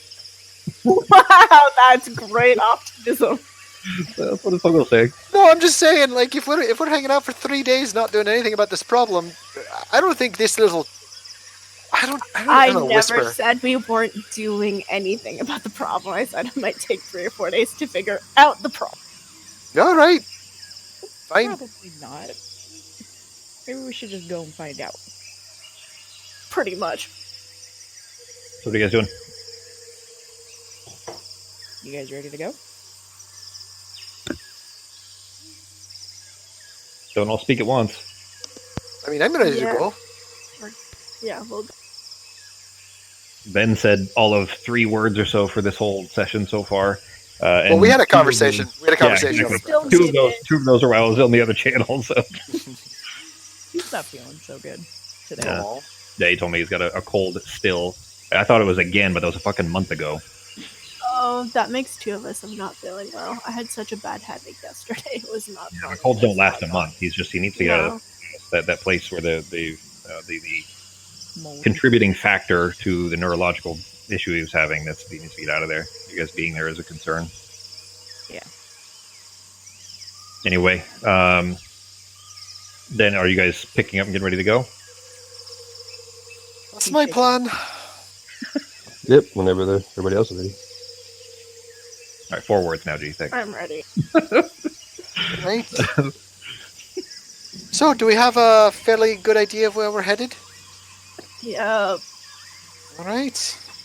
Let's Yeah, try to we're on avoid personal that guide. Can I get up on the? Many times it just wasn't covered in diseased plants. Can I get up on the broom with you so I don't accidentally step on a landmine? Sure. Appreciate that very much. I mean, I could go in Norok's backpack, but yeah, I'm feeling pretty good. I don't need a rest or anything. I'm feeling fine. You're bigger than you were, so. That's Go in right. his backpack. Oh, I might not even. Can I even get on the broom with you at the normal size? Oh, yeah, you'd still be fine. Yeah, I mean, even full size Artemis can ride on it. It's just, in fact, actually, I'll remind you this too, Becky. That broom, it has some sentience, but it's also broken. Remember, the tip of it is snapped off. If you were to fix it or get it fixed, it's out. I would say Sarah's pretty confident. It's outside of your competence to be able to repair it as is. You're not really an artificer. But if you were to get it repaired, then Norok might be able to actually, at least by himself, use it. Not necessarily, him plus anyone else, but or all three of us could get on it. Well, its weight limit is reduced because it's broken. Yeah. I told you that when you first got it, but that was like 8 months ago. Which, by the way, last week was session number 50 for Embers, guys. Woohoo! Yay! Like a year and a couple of months in. Year and a few months. We've come so far since you were sold as sex slaves. Yeah, I was just saying, Yeah. how long has it been? In game though, how long has it been? Narratively, let's see. It was you guys started at Summer's End the 3rd, which was October. Hang on, 6, 7, 8. So August. You started August 3rd, and you're at the September 21st now. So it's been almost 2 months. Oh, I was way off. I thought it had been a lot longer than that. Yeah, it feels like it. Yep, not quite. And that's actually since you guys were like kidnapped and put into slavery, or expected to be sold into slavery. So I mean, you guys even had 4 days where you were just on the ship during that time. So yeah, it hasn't been very long at all. That's wow. Okay. There will be. We haven't had many opportunities, I guess, for like time skip type things, but they're when those come up, those are usually a little bit longer.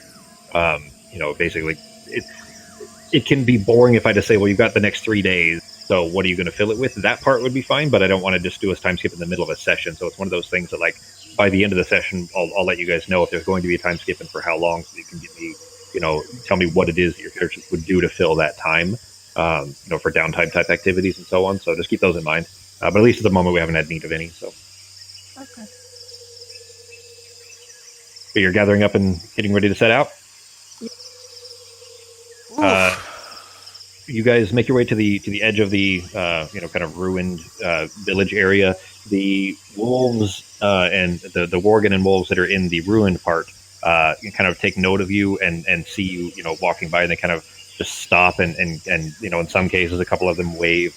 Others kind of just sniff at the air as you're passing. They still look certainly very bestial, but it's clear that whatever agreement you've made with Nonway seems to be holding for the rest of them as well. But you make your way out through the northern ruins. The giant tower that is at the center of Termos appears to be the only structure that is not destroyed. And as soon as you've made your way out to kind of the rest, as soon as you're out of kind of the town area, you kind of make your way back into the brush of disease, or to the area of diseased plants that start to follow the road. Just like before, the road doesn't appear to have a whole lot of. There's still grasses and weeds and things growing up, but not a lot of the diseased plants. So none of the mushrooms, whether they're the explosive variety or otherwise, don't appear to be growing on the road. But you make your way out on, kind of leaving the area, following the same road that Artemis knows would take you to the bay. Trees along this walk on either side. They're far enough from the coral that snakes through the brush. You see this kind of the coral snake is off the west of you. This kind of trail. And it's snaking off through the brush, and everywhere that's on either side of the coral, there are the trees that are closest to it. That face of the tree, the face that's closest to the coral, is like decaying and like dead and dried and brownish. This is even worse than I thought. Yeah, all of the plant, any plant life that is near the coral is dead. But it does seem you guys are in kind of the main path where the vine lash went through here, like a big gorge line essentially that goes through the center of the island here, and you're kind of in the middle of it now. But where the coral is, where it's snaking through, is basically all the plant life surrounding it is dead. But the trees along either side of this, in some cases, some of them are just still and totally normal. Others seem to kind of shiver and tremble slightly, as if they're as if the wood of the tree was more fleshy and flexible than wood, which is certainly very unnerving. You guys doing anything else, or just taking your walk? Just carefully picking my way through to not hit anything. Okay. The road snakes left for a little ways, and it kind of back around towards the right as it's going around. You know that there used to be there a very thick kind of foresty area, and in the elves, instead of wanting to run a road right through the middle of it, curved around it. But around this kind of loop where you can't see the road ahead for a ways, you loop side of the coral for a bit as you're coming around it. You notice that along the edge of one of the trees that's along the edge there, not far off the road, is swaying peacefully in the breeze. And then you remember that you realize that there is no breeze here. The air is hot and humid, but it's still. There's no breeze, no air, or no wind, rather. But the tree keeps swaying, and especially Artemis, it kind of reminds you of the way that like a predator might try to camouflage itself in natural surroundings, like certain fish do. And then suddenly, is Fogo about to say something? Well, I don't know. Do we all see this? Yeah, you all can spot this. This is 15 feet off the road, 15, 20 feet from the road. Hey, do you guys ever see a tree moving on its own? Is that like a bad sign, or should we... What do you guys think of a moving tree? We should definitely avoid the moving tree. As you're replying to this, Artemis, suddenly a branch from this tree snaps down to the ground rapidly, and there's a startled squealing sound, and you see the branch pluck a very healthy-looking squirrel from the dirt, and then the branch lifts it back up and it's holding the air. The squirrel's kind of flailing, trying to escape its grasp. And then you see a cavernous maw open up in the trunk of the tree. The branch back away! Back away! The tree isn't back away from the eaten tree. It's not physically moving in that it's not walking. The tree isn't moving beyond grabbing the squirrel. But it throws the squirrel into this like open maw, and then the maw snaps shut around it. And then it just resumes its a moment later. Resumes its unnatural swing. Do I think that we are in its range of? No, it's far away. Its branches aren't nearly that long. It's like 15, 20 feet. Can I look around and see if there are any other similar trees of genus and or species around us in the immediate vicinity? Almost all of them. They all look like this kind of diseased, fleshy tree. They look a bit like there's what's that swamp tree? The swamp tree that always has moss hanging from it. Do you know what I'm talking about? Sure. So I don't know if you look around, but all the trees look like that tree. So maybe we should be very quiet. What do you guys think? Not a cypress I'm thinking of, but that is what I found when I googled it.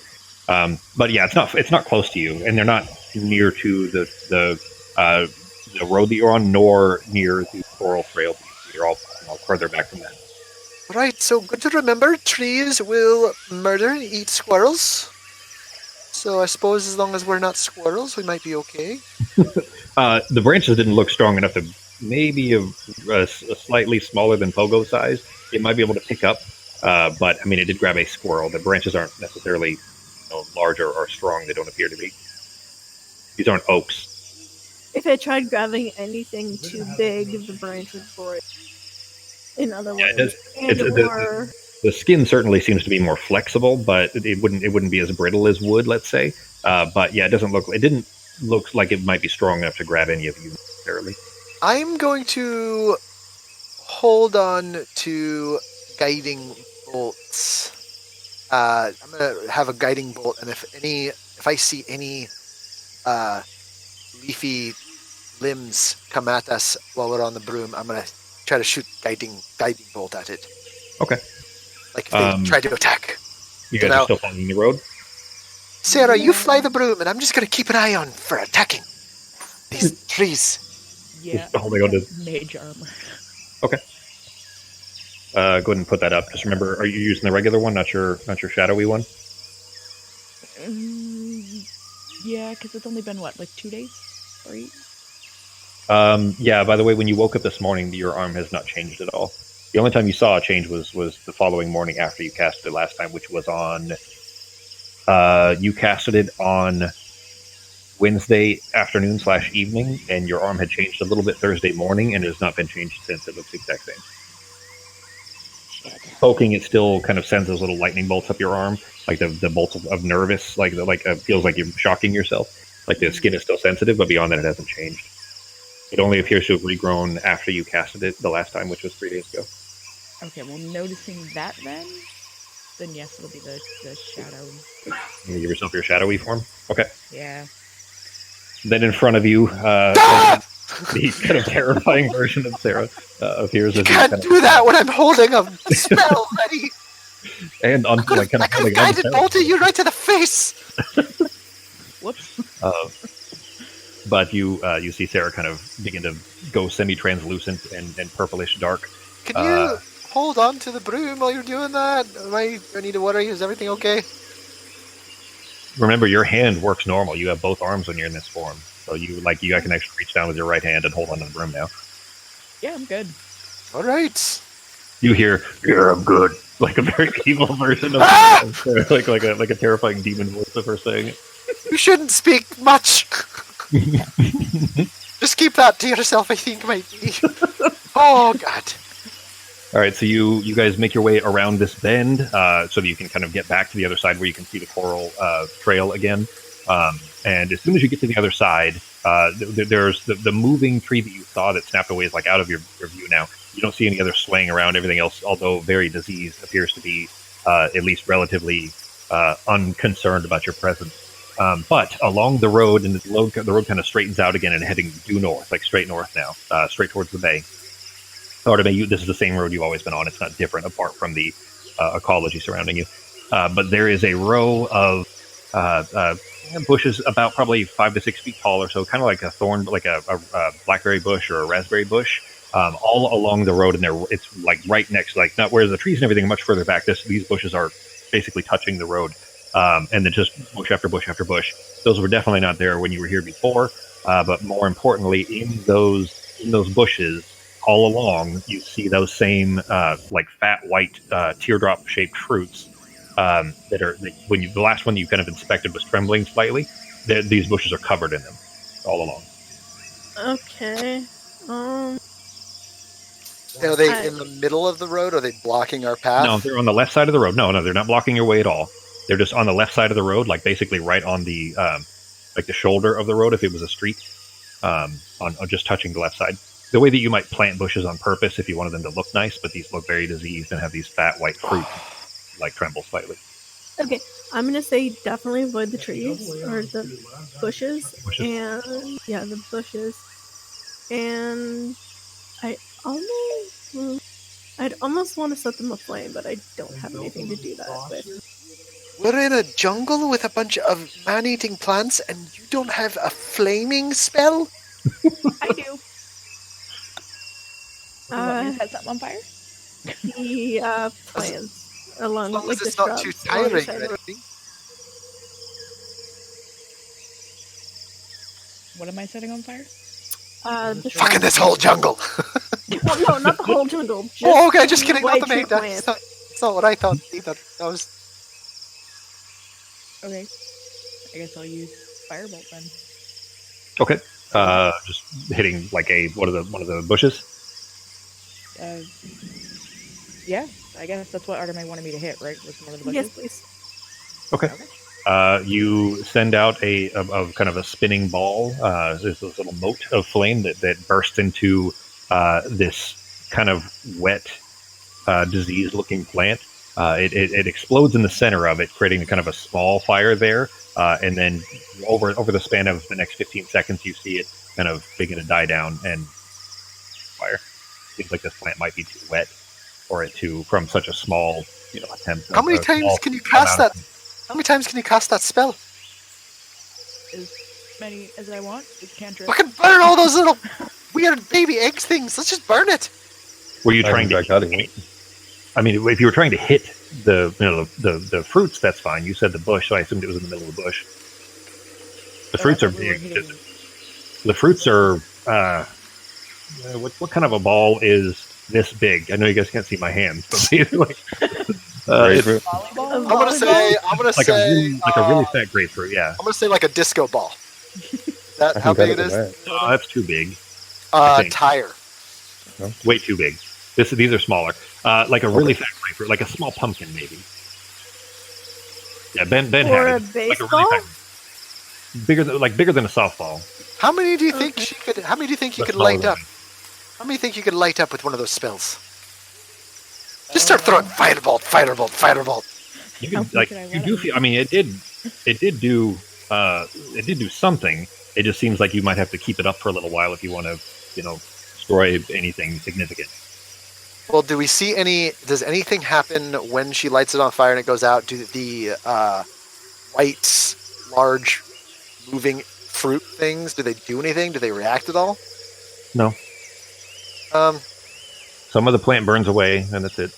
They remember the fruits Well, I weren't moving, except that when you got close, it looked like there was something moving under the skin of the fruit. yeah, it still doesn't. I mean, I set you at still ease? want to kill it. I don't like it. But You if guys want me nothing, to hit if one of the nothing, fruits? Yes, please. and then be ready to If hit you don't another mind. one. Like hit the two. Like if there's one close to that fruit, maybe hit the one next to it afterwards if it does anything that we don't like. And I'm gonna Well, she can hold. do it once every 6 seconds, so it's not like she can't just machine gun this shit. Yeah, I'm gonna hold vicious mockery.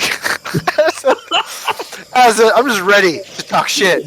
Whatever comes out of this thing. We've reached the pinnacle of what D&D is. I'm going to mock a fruit to death. I will mock that fruit. If it's a living thing and it's got some sort of ears, I'm gonna mock it. That's funny. Alright, get some hitting the fruit. They'll just grow back. Doesn't matter. Wait, By the way, that's a hate crime. I could also instantly light a small campfire, or a torch or a campfire. Ooh. So would I be able to use that on the along with our fireball? From what, Druidcraft? Yes. But is that touch?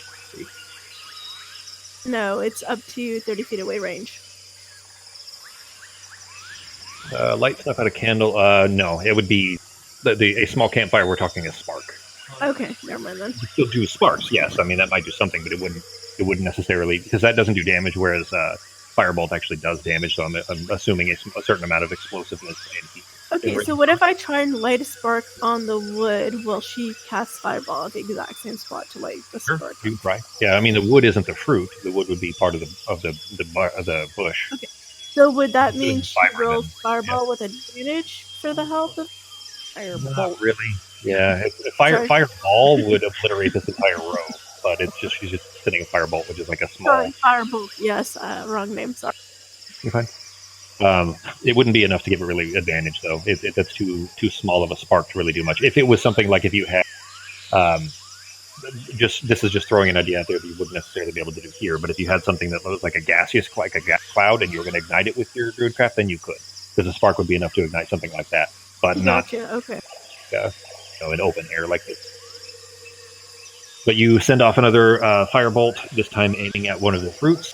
Go ahead and give me an attack roll. There's no target, just roll. There you go. Hey, all right, so it smashes square into the center of the fruits, and there's a slurping sound as it kind of passes through, leaving this kind of hole through the middle of it.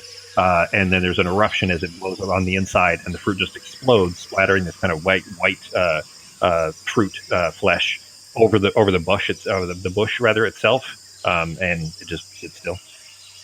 Nothing appears to happen. Nothing fell out of it. No, the fruit exploded, but that's all. And the other fruits aren't doing anything.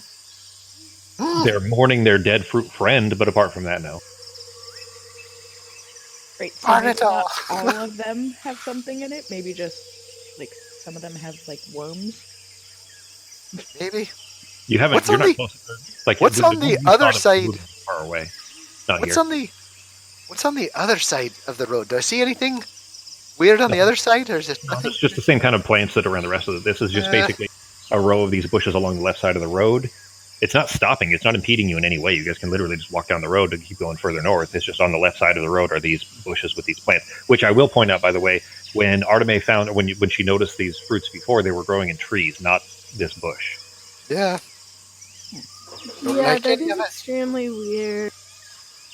I would Well, rather get rid of it if possible. Well, it's That probably would- some sort of fungus or something. If it's on the trees and it's on the bushes, it's not coming from them. It's just growing on them.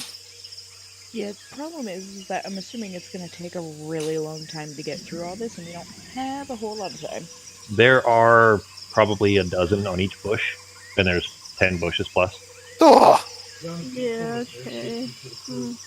if it She also spawns a bunch of... rolls high, so even if you know, like it's not just a matter of 6 seconds time that number, 120 plants or fruits, it would also be ones that she misses or doesn't hit hard enough to blow up with her cast. Yeah, no, I don't think we need to deal with that kind of... Because that's just the ones on these plants, and then they got the ones on the trees. Yeah, Maybe we can figure You've seen that... them multiple times. These aren't even the only 2 times you've seen them. You've seen them around. They just weren't as close to the road. Maybe we just... I've only mentioned the 2 times they were close. Maybe we work on that after we figure out this other thing. Yeah, maybe this is part of the other thing. I mean, maybe, but are we going to go now track down the whole island, pretending we're on HGTV, just getting all these bloody plants in order? No, we have other stuff to do after this. Yeah, we've got 76 things in a row that we have to do. That's our life now. You're keeping track. You guys going to keep heading on the road? Yeah. Okay. Then you walk, carefully alongside staring it. Intently at At the fruit. at these fruits things. You very intently scowl at fruit as you walk down the road. Nothing happens. You guys continue along the path towards the, following this trail towards the bay. Another 15 minutes or so pass of you kind of just following this road is basically straight this entire time. There are plants all around on either side, of course, very thick trees and brush on either side of the road, but it's far enough back that it's not really impeding your view. And in some cases, you still are able to, of course, see the coral trail that's passing through it until a little ways further in. It's been, actually, by now, it's probably been about an hour and a half or so at this point. You're still only about halfway towards the bay, but you can see straight ahead of you. The road continues straight, and then the coral kind of just off to the left. There's a sort of more like an opening, like a glade almost, where the trees are not so thick. And Arteme, you remember seeing this house along the path, but you've never, you didn't know who lived there or anything. You would just kind of keep walking past and going down the road. It's not uncommon to see houses like this out, in this area anyway. Off of a road like this. But Okay. What's odd is that the coral trail stops in the yard of this house, just off the side of the road. So it's still a little ways ahead. You guys are probably 30 feet back or so. The road is 30 feet back from the house, or from the house rather, is 30 feet back from the road. And the coral looks like it goes to this house and then stops, like it's going into the house is almost what it looks like. You can't see the backside. But this house is dilapidated and damaged. There's a shed that leans precariously off to the east of the house, like a small shed. I should go poke something in it. No. I'm kidding. Won't do that. If the coral is going into the house, we should leave the house in the shed. Wait, if the coral's not going in? It looks like the coral's going into the house. Oh, into the house? Yeah. Yeah. Does anyone have a way of seeing what's in the house without us actually going in the house? No. The coral reeds around here grow really tall, and there's this kind of stormy mass of coral that's at the doorway to the house where it goes in. You can see through it. The door has been destroyed, and the whole place is pretty badly ruined. The walls, roof, and porch they're covered with these kind of twisting stalks of coral. There's this kind of almost swamp gas that's hanging heavy in the air here. And there's this particularly thick coral stalk that is kind of swaying a little bit, coming up like where the chimney is of the roof of the house. Oh yeah, no, let's stay away from that. Is there a way around it? Give me perception checks, everybody. God, I'm so bad.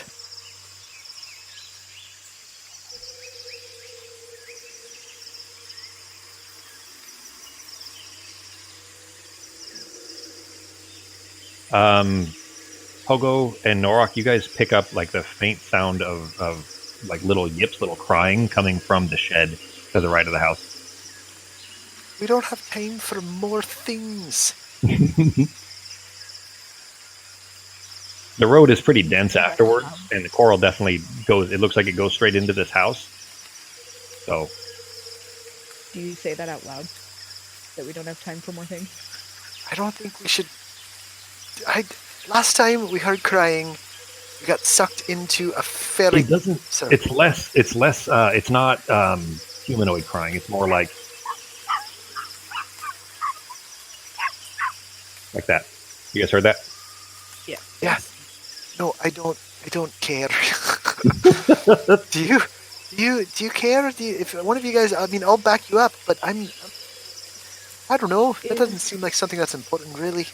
Is it in shadow or is it like sunny around the shed?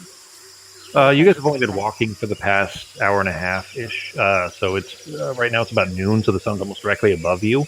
It's completely bright. There are trees around it, but the house. Trees? Well, so the trees. This is like a little clearing around this house. Now there are a bunch of red bushes, like these kind of bright red, but they look natural. They don't look diseased or anything. I mean, not any more than anything else around here. No, none of those white fruits in them. But there are the red bushes all around this house, and no trees nearby. The only thing that appears to be moving are these stalks of coral. Like basically the coral that you had seen previously, where it leads up to here, is kind of, it's like coral. It's like solidified sand almost. But where it's touching this house, in a few places, including the one that's sticking up from the chimney, it's a little more wet, like a little more flexible. The only thing is you guys see moving really is some strands of it that are in the doorway appear like they're the same way that they would if they were like moving in the breeze. But again, there's no breeze. The same thing with the one that's So it's like the way chimney. you'd have like a tree with its like branches. It's more of like almost like a willow tree type texture. Yeah, where you see like reeds and stuff hanging from it, or even like a bulrush near like a swamp, kind of swaying a little bit. Serafina, do you want to? By the way, you can just nod. You don't have to talk to me like a ghost, like a demon. like a demon. Should we fly around and see, or what do you want to do? Because last time I made a big ape mad. I think we should go check it out. That's Right, can we stay like in the spot where if we fall, we're not going to land inside the mind-altering wolf-making coral? Yeah, well, is the coral going to the shed where the crying's coming from, or just to the house? Off to the shed's off to the side. The coral is not touching the shed. Okay, then yeah, we're just gonna go around the coral over towards the shed then. Okay. You can easily keep a safe distance of about probably 25-30 feet between the coral and you to make your way to the shed. Yeah, just to get a line of sight to whatever's making this noise. Sure. Can we do it you make your way to the shed. These like red kind of reed-like bushes that are surrounding the building here. They're about 4 feet or so tall throughout this area, and like thick in some places, so you can kind of sneak your way around them. Give me nothing there. You guys are being careful and kind of looking around, right, as you're making your way there. Yeah, we're doing it stealthily. What's your marching order? And I guess who's like, are you all following along? Well, I think going in single file. What are you doing? I thought it was just me and Pogo on the broom. I thought we weren't actually just touching the ground. And we don't want to touch the ground. We just want to see what's in. So we're probably going to flank it a little bit, I suppose, until we can try to see what's in it. Okay. In that case, then, where are Norok and... Hey, Arteme, do you want to ready a spell just in case this is turns out to be something crazy that jumps out and attacks us? Sure. Appreciate it. I appreciate you. What are Norok and Arteme doing? You guys just waiting, like back at the road? They're only about 30 feet away, right? They're not super far away. To get to the shed. Okay, yeah. If you guys are just waiting like further back near the road, I'll just put you. Basically, you guys are keeping yourselves far enough away from both the coral and the road. Yeah. Arteme, I forgot to give you one piece of information, one important piece of information. So, now that we're like floating away, would have been useful earlier. What's that? Can I get the map we're using? it's under image in a maps. moment. Yes. Wait, you mean the region map? Yeah. Yeah, that one you guys can pull up. I think that's already been shared to you. On Monodoran Isles, under the Yeah. That's the one. I couldn't remember the name. I'm sorry. I feel like I'm better at remembering names in this game now than I am in real life. Or actually, it's kind of, I feel like it's kind of helping me remember. Yeah, it's helping me remember names in real life of people. So I was thinking about it the other day, Justin, and we literally, you and I, spend 4.5, about on average, 4.5 hours every week playing D&D together. You know? Yeah. We're big fucking nerds. Yeah, exactly. Well, 4.5 because you it's imagine that? Yeah, yeah. I mean, because if we play your game, usually it's around 3 hours or so, but we do it every other week. That'd be an hour and a half on average each week, and then this game for 3 hours every week. So. Yep. 4.5 hours. Yep. Total nerds. Are you giving her info? Yeah, in 1 second here. I'm still also readying just some mean words to say to someone with my vicious mockery. I love that your go-to is... That's my ready spell. I'm just ready to talk shit at any given moment. I have a joke on 642 different D&D characters.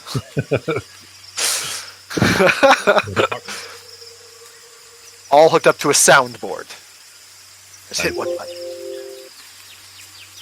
That was just offered out of kind of niceness because they would understand that this would be more dangerous for you than any of the rest. So, all right. Then Sarah and Fogo. What's that? I'm gonna have chill touch ready. Okay. In case something attacks. Okay. Not if I see anything, just if it attacks. All right. Yeah, that's what I'm waiting for. I'm waiting for a aggressive motion. Arteme and we're going to do this in two separate sections here, real quick. Arteme and No-Go. Arteme and Nora, give me perception checks, please. You need to be a 14. Perception? Yep. Also, I'm gonna ready tidal wave. Okay. Tidal wave. Fucking obliterate some shit.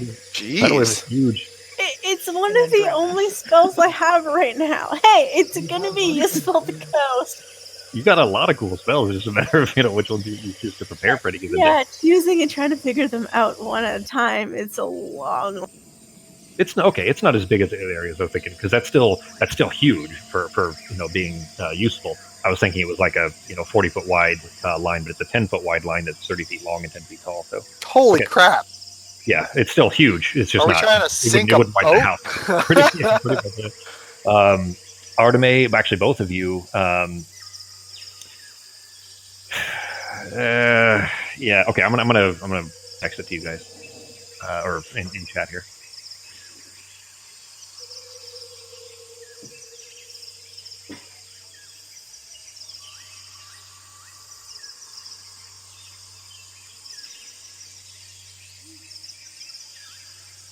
$30 feet long, 10 feet wide, and 10 feet tall. Yeah. Yeah, I used that one a couple times. Did you? Fucking massive. I feel like it would be insanely good against like a big group. Yeah. I also prepared water breathing. Oh, nice. That'll be handy if you guys can't find any more reeds or dry them in time. All right, Pogo and Sarah, go ahead and make for me. Perception? Yeah. I just wanted to do them in two separate groups because you guys are separated right now. Not by far. You're not. You can still see each other. You just super close. Well, okay. Either in that case, nothing stands out to you make your way to this shack. That's kind of it's separated from the main building by 15 feet or so. So the building is on your left, and you guys are by this shack. And there's strange sounds coming from the like this. You can hear them. This little windowless shed that's nearby, though, that doesn't really alert you much. Arteme and Norak, you guys are also hearing that, even by the bushes that are close by you. But this little windowless shed, you kind of come around the front of it and look through this door. It's windowless. It's just a small little 10 by 10 shack. If this shed is a fucking mimic, those yipping sounds are getting louder as you guys get in the standing in the doorway. You can see that there's a few broken pieces of furniture and splintered crates and shit inside there. Doesn't appear to be in use. This looks like it's been abandoned and ruined for some time. But there is the ripe smell of rotting fish from inside of the little shack here. and there's like these kind of quiet cries, these yipping sounds, and these like wet flapping sounds that are coming from the back of the shed behind the crates.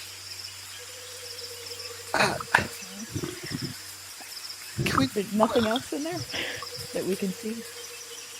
Not unless you go inside. You guys are basically in the doorway. Can I pick up a rock off the ground and toss it in like a corner of the shed? No! I've got mage hand. Let's not do that. Can we back up like 10 feet before we start poking around inside the bush? Like you can back up to the bush. Can we back up a few feet, Sarah? Nora, Cardame, you guys doing anything? I'm gonna point out that I see something moving in the bushes and just to be on the Pogo and Sarah are on the opposite side of the shed. You can't see them anymore. They're just out of view. Okay, well, I would tell Nora and Over the stone? Oh, yeah, tell them over the stone. Okay. I've just showed you guys a map. Right, so maybe not go close to the bushes? Well, I mean, if you guys are backing away from the shack, not much other room. Like basically, it's the bushes. By are the right way, this trail going into the house is much more scary looking than I was anticipating. Well, it's almost like it doesn't. It's not like coral was stabbed and dragged. That's what it looks like. This is just my bad Photoshop. It's supposed to be that the plant life is dead underneath the coral, or dried away. So the chunks of coral, like the snake of it, looks more, like I said, kind of reed-like and fleshy as soon as it gets to the house. But the coral itself is just dead plants around it is all. So it looks worse than it is. That was just my bad Photoshop is all. But yeah, these red bushes that are all around you, Arteme, repeat that for me. Sorry, what did you say to them?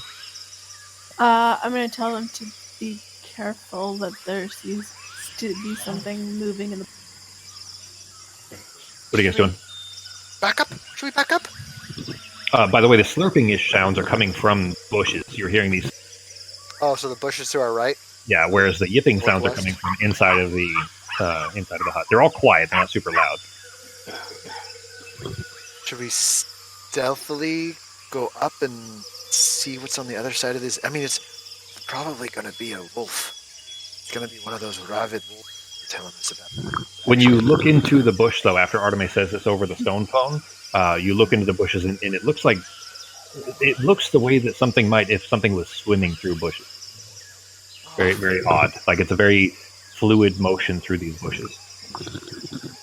Should we just and the yipping from inside of the shed. Should we just fucking go?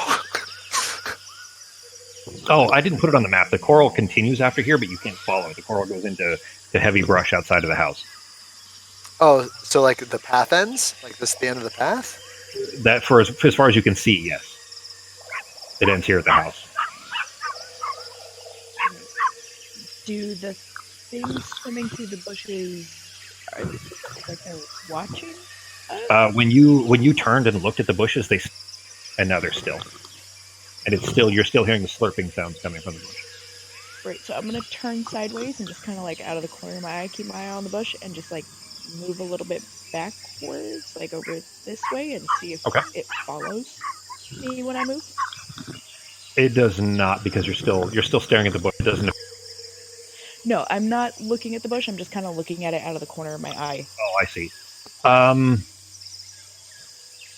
Let me see. You do see it move slightly. It moves to. It had been kind of closer over here, and then you see this kind of swimming through the bushes again, and now it's closer to like here. Ooh, don't like this at all. Yeah, I don't think leaving is going to do us any good. What if we take care of this bush, and they take care of whatever comes out of that shack?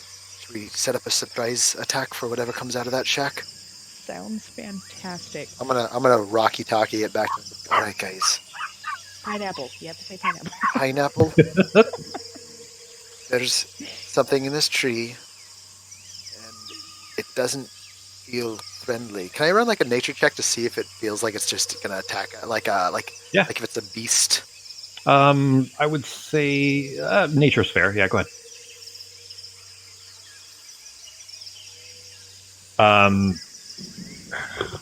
you rolled really well. You're not super Sure. familiar with the natural world and how these things might act, but you feel like this might be a creature protecting its young. Is kind of the impression you get. Oh. So now, pineapple. I don't know if we need to fight this creature. Maybe if we leave it alone, it won't attack us. But maybe there's some way around this area. Is there any other way? Like, I'm confused. We reached the end of kind of the road, and it does it continue past the house? Not as far as you can see. The plants are too dense. And they're all the plants covered in coral crap. The coral, as far as you can see, ends at the house. The plants behind that house are too dense. You can't tell if it comes back. There's been places. Oh, the plants. So the plants aren't coral plants. The plants are just normal plants that have been modified. Just like dense, regular. Yeah, exactly. Just the. Oh, I thought they were coral. No. My bad. Pogo and Norok and Arteme, give me perception checks again. Now, were we following the coral or were we following the road? The road goes to the bay. You, presumably, based on what Nanwei was instructing you to do, was to follow the coral, which just went toward the bay, and they just can't get far enough to be able to see where it goes. Okay. Arteme, actually, both of you. Arteme is like no longer cursed. It seems like she rolled a 19 that time. Sarah, can you drop me on the ground? Yeah, I'm going to cast invisibility on myself, and I'm going to go and try to peek through the front door. Okay. Before you do that, or as you're walking around there, both Norok and Arteme, you catch a glimpse of one of the things that is swimming in the bush. There's one right next to you in the bush beside you, and that's where the slurping sounds are coming from. And you catch a glimpse of its face. It looks eel-like, but quadruped. Okay. Let me click this. This is about what it looks like. The two of you are able to catch just a glimpse of its face, and it's like swimming through these, but its jaws dripping. If we fight one, don't kill its baby because I want it. Its jaws are dripping this like sticky liquid. It looks like it's like falling in through the brush and down to the ground, and making a pool around itself of this like liquid on the ground underneath it. But it's not. It hasn't. You just saw it like just for the briefest. Dipped back into the brush, but it's still moving around in the bush beside you. But so far, it doesn't appear to be hostile. Well, it doesn't appear to be attacking. But you've seen that, and you see similar movements in the bushes around you and the other bushes. Oh, okay. So, I'm going to cast invisibility on myself. And walk around to the front of the house? And I'm walking around to the front of the house. Okay. Go ahead and mark off your use of there. Did that, and self. You hopping down from the room then, obviously? Well, I was going to have Sarah let me down gently, slowly. Okay. Right. I'm gonna do it stealthily. I'm going to still try to see what's inside the house. Okay. Give me a stealth check. Do I get it with advantage or anything? Yeah, I mean with your invisibility. Actually. Oh, wait. Yeah, you can just roll it twice. Doesn't matter. All right. We'll take the better. There you go. All right. You make your way to the front of the house. There, you can still hear the slurping sounds. They're a little bit louder, but again, you don't feel like these are necessarily aggressive. More just some kind of maybe semi-natural creature that is here, and you're hearing the yipping sounds from the shack. You kind of gather that maybe those are puppies or something. But in the shack here, as you make your way up this kind of ruined porch, you can see inside this main room here. The coral trail follows along through the main part of the room here, and then it disappears around like a big shelf, like a bookshelf. It goes around a bookshelf, and then you can't see it anymore. But through the main floor here, these tall shelves are kind of cutting the room up. You can only see a small section of the main floor because these shelves kind of block your view. And there's a big painting hanging on one wall that is torn in the middle. It's a smiling elven man and like probably his wife with silver hair. She looks very proud standing in this painting. It's kind of torn through the center, but that's up on one wall that you can see. Do I see any footprints now that I'm up close that I can make out in like on the floor or on the ground? Something that would tell me what might be in this room? Give me a perception check. God, they're so bad.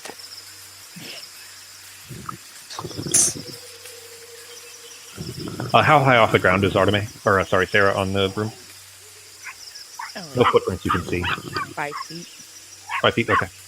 Yeah, just the coral of these kind of reedy, like the coral once it's hit the house here is becoming more flesh-like, more like blood vessels almost. And through the doorway, like even the doorway itself is blown open, like the door's not there, but there's these like strands of coral, of this corally stuff that are like semi-fleshy that are hanging in the doorway. But there's like same strands of that, like almost like a trail that continue along around a bookshelf that you can't see where it goes any further past. So I'll go ahead and reveal the sections you can see. Obviously, only Pogo is able to see that far, but from that angle, you can probably see to the back of the house about here. Does it feel like I'm getting any kind of effect from the coral that's on the ground? You're getting close enough to it that you can feel that it, like you can hear whispers coming from it, like in your mind. They're not audible otherwise, but you're not like touching it yet, presumably, right? Trying not to. Okay. Yeah, it doesn't. Apart from that, you can tell that it's like it's an uncomfortable feeling, certainly, but it's mostly in your mind. It feels like, and you can't really make out what it's saying. I'm going to. If I look down, can I see like a way for me to? Since they're more blood vessel-y, are they not going to crack? Do I not think they're going to crack under my feet like the other ones?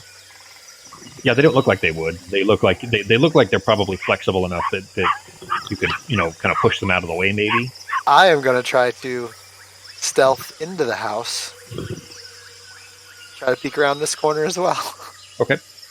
You do have to touch them to do it. They kind of block the doorway a little bit. Like you can move them out of the way, but you are going to have to touch them to move through them. Ooh. Would he be able to use his sword to move? Yeah, it doesn't necessarily have to touch it with his hand. They're just obstructing the way, so he'd have to move them. Kaka! Sword! Use your sword! Kaka! I'm gonna use my. Well, I guess that would matter. I'm gonna use my rapier to move them out of the way. Slightly confused because I'm normally so much smaller. I'm gonna use my rapier to push them out of the way, and then try to stealthily make my invisible self into this little spot. Okay. As soon as you touch the coral with the side, even not the sharp edge, but even the side of the rapier to move it out of the way, Norok and Arteme, and Sarah actually, because you're all kind of looking in the direction of the house, there is a wet popping sound, and Pogo, you hear that on the roof above you, as that coral reed that was in the chimney explodes upward into the air, and it bends down. It kind of comes around like a tentacle with an eyeball on the end. To reveal this kind of unblinking crimson eye that is looking in through the doorway and kind of looks left, looks right, and trying like it's looking for whatever this came from. And then it kind of sweeps in a big kind of snaking arc until it kind of retracts back into the chimney and is kind of swaying on the rooftop above. Pogo pees a little. But you made it in, like you got into the house enough that as this thing was, as it popped in and came around looking eye level with you, basically, but apparently not able to see you as you're standing inside the building now. Do I see anything interesting around the other bookshelf? Well, inside here now, the let's see, the main floor in the northeast corner, around that bookshelf there, the coral goes to, well, here, let me grab my notes here for it.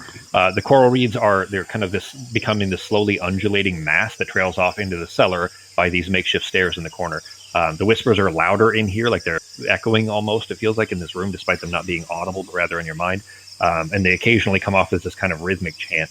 That there's that painting on the wall, of course, of the two elves that looks like a man and woman. But kind of wrapped in the coral reeds above the stairs, right by the stairs. On the map, it would be basically here, a little bit larger, like it covers the stairs a little bit. Is the remains of an elder male elf. His body is wrapped into these coral reeds that are kind of growing through him in places and coming back out in other places. And then these reeds kind of go past him and through him and then down into the stairs. His mouth is open, but it's filled with these kind of pulsing stalks of this coral, these like flesh-like stalks. and kind of basically that blocks most of the stairs there. You could maybe move it, but you'd have to kind of move it to be able to get down the stairs. In the rest of the room here, I'll reveal it for, again, obviously Pogo's the only one in here that can see this Sure. at the moment. The eye that came out, we all saw it, right? Yeah, you all saw it. It looked inside the building. Didn't seem to It care. fucking went right in my face. You were 10 feet back from it, but yeah, it looked in your direction. You were just invisible. Did it look like Nonway described the eyes that he saw in the vision? Not really. Maybe vaguely, but as he described them, they were more squat and wide, more like a diamondy kind of a shape, I guess. And this was round. This is like an orb. Okay. In the room though, it's filled with shelves for Pogo. These 4 different chunks of shelf, basically stacks rather of shelves, are covered in curious items, and they're set up in an orderly fashion, which you find is very strange because the rest of this place is pretty badly destroyed, wiped out by the destruction from the vine lash. But all of these items had to have been placed here either after that, or they were put, like somebody lived here after the vine lash destroyed the area, and they just kind of straightened back up again. But in an orderly fashion, there's a bunch of little like curious items that cover these shelves, like obviously a collector of some sort. Are the shelves also covered with the same red vines? The vines, the coral, the veins pretty much just follow that trail and down the stairs. Okay. I'm going to do a test. I'm just going to stealthily move away from the vines. Okay. And I am going to then throw like a silver coin up against the opposite wall just to see if it reacts to sound. Or if an arrow where you're throwing it. Opposite wall, like over here? Yeah, exactly. Okay. You plink it off of the wall there, and you hear that same kind of bursting sound, this wet plop sound, as the eyeball snaps up out of the ceiling again, and you see it. Actually, you can't see this because the shelf is blocking your line of sight. Norok, Arteme, and Sarah, you guys see the eyeball snake back around, peeking through the front door, and it kind of like pushes itself through the vein a little bit until it's actually inside the house to about maybe here-ish. And it's kind of turning its head left and right, like where the eye stalk rather, like an ocular nerve almost, is through the coral curtain basically, and the eye's kind of swaying inside the building a little bit, looking left, looking right, like looking around for where the source of this sound came from. Okay. And then 30 seconds pass, it kind of retracts itself, goes back into the chimney. Okay. Looking around on these shelves, do I see any traps? Give me an investigation check. What are Sarah, Arteme, and Norok doing? Sarah, you're still hearing quiet yipping coming from the shack, and then there's slurps from all around. Both got natural. Oh, those. Never mind. Okay, never mind. Your investigation check rather. You look around. The shelves are covered in a lot of curious items. Some of them appear to be probably pretty valuable. There's a lot of like strangely shaped stones. There's pipes that are carved from bone. There's these little enigmatic disc-like devices that have these like little teeth around the edges, these little smooth teeth. Justin would recognize those are gears. Pogo would not understand what he's seeing. But basically a lot of weird items, and then some small things that might be valuable, like heirlooms and things like that. But they're neatly arranged. Nothing appears to be trapped as far as you can tell. They're basically all sitting by themselves. Like basically each item has, it's sitting there, and then there's, a small amount of space where there's nothing touching it, and then another item. I'm gonna grab a couple of the heirlooms real quick, okay. And I'm gonna whisper into the corner of the room, like as quietly as I can. Pineapple. There's stairs going down under the house, and I think we're gonna have to murder the chimney. What are Arteme, Norok, and Sarah doing? I'm gonna go and move this way. Do I see any of the coral coming out of the back of the house anywhere? So that's what I was trying to describe. This whole area, I didn't edit on the map, but this whole area is pretty well. I mean, look at a square and stuff. Actually, here to represent. There we go. Is hold it through even. is dense. God damn it! Is dense brush, like plants and everything cover this area. You don't see the coral; it could be coming through it, but at least you do know where the coral has touched. The plants are dead, and these plants don't appear to be dead. They look diseased from the vine lash, but other than that, they don't appear to be otherwise modified. So, And it's open up top? There's no trees, like it's an open space? I'm not sure what you mean. Open up. she means, can she fly up there? Like, Yeah, you could fly above it. Yeah. Okay, so how far up would I have to go? it's a chimney Yeah. So you go. that can clearly at least lash out, what, 15, 25 feet, maybe? It went 25, up. 30 feet? It went up a long ways, and then snuck its way, snaked its way down rather, and then through the doorway, like looking inside the building. Can it reach 120 feet? I just meant like above the bushes. Like how far do I have to go above the bushes? to see over the tree line? No, just to see above the bushes. So I'm not like, touching The bushes are only like 5 feet tall. They're not super tall. The bushes that you're in front of, like these, the like heavy brush behind the house. back that way. Those are trees. Like basically, basically this area is the area that you guys are standing in is the only clear area. As soon as you're to the outside edge of this, it's all trees and thick brush again, Okay. except for going back to the road. So you're trying to go up above the trees then? If it's not too terribly high. They're pretty tall. They're probably 35, 40 feet up. And they have, lizard eels in them, too. I will go up. Okay. You are actually in your shadow form, so I'm not going to make you... in fact, actually, what we'll do is you're still afraid, so you're still going to have to try to make the save, but the DC will be quite a bit reduced because you can hold on with both hands. So go ahead and give me a dex save. Or sorry, not dex save, sorry. It is a wisdom save for you being scared first. See whether you would get, whether you can kind of steel your nerves enough to make your way up. Being afraid of height. Not fuck. Right. This broom is So- nothing but a liability for you. Feather You fall off this broom constantly. Okay, all right. Then in that case, well, you haven't fallen yet. Go ahead and give me a dex save to try to hold on. But you make it up 15 feet and are like shivering and getting scared of it. You manage to hold onto the broom. You don't need to. The DC was lower because you have both hands. So you kind of just hold onto the broom, but you feel too scared to go up too much higher. Yep. Nope. Going back down. Freaking natural one. That's funny. For real, you guys are rolling like Artemis rolling great. You guys are awful. Mm-hmm. What are Arteme and Norak doing? You guys still see the swaying in the bushes occasionally, as long as you're not looking directly at it. It's like there's like snake-like motions of them moving through the bushes a little bit.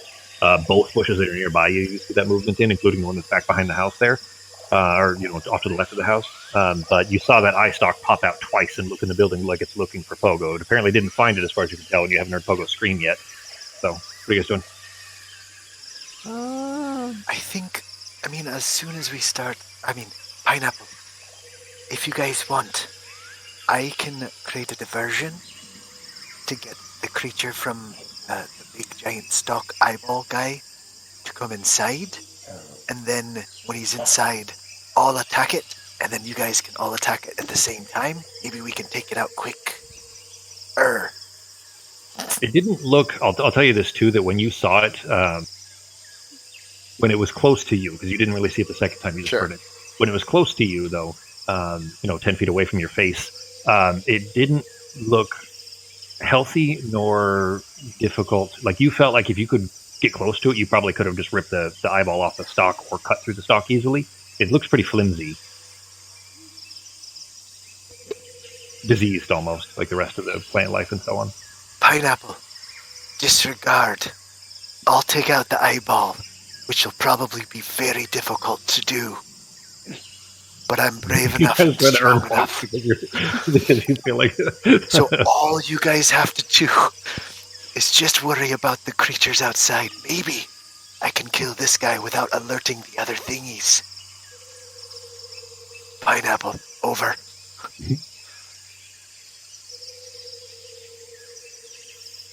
Right. We got nothing better to do. Let's kill some tree lizards. I mean, I'm assuming we have to go in there, so. We're gonna I'm going to put on Well, here. let's clarify. What do you guys? So, from what Pogo described, to attack the eyeball is okay. I guess be very specific. What is it that you're trying to do? So what I'm going to do is I'm going to create the same diversion. I'm going to go ahead and throw something kind of in front of me. And when the eyeball, I don't know why I'm whispering. And when the eyeball comes down, I'm going to ready guiding bolt Okay. at second level to Okay. just attack it. Okay. Just try to burst it or blow it up. Actually, do that. Let me see.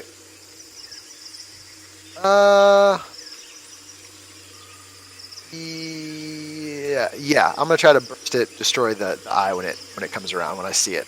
So I'm gonna make a diversion, and then I'm gonna target it and ready my guiding bolt level 2. Okay. What is the diversion that you're trying to do? Oh, I'm going to find a. So there's a piece of furniture. I'm gonna throw it forward, right around there. Okay. And see if it's good enough where I can get a good shot at that eyeball when it comes around the corner. Okay. The last time you saw it, it didn't quite make it that far in. So are you banking that it'll be able to come further, or are you going to move? Because you can't get a good shot at it through that shelf there. If I didn't think it would get that far, then I would probably move around to the other corner. So I'll just move right around there stealthily. Okay. Just kind of up against the shelf. Yeah, basically, just try to get some cover if I'm seen or whatever. There is like a dinner plate on that table, Perfect. clean. But you grab that and kind of to use as your distraction. You make your way around to the shelf, kind of hiding up against the shelf a little bit. You're still invisible at this point. You fling the plate against the ground there. It shatters into the coral, kind of cutting it in small places into the coral a little bit.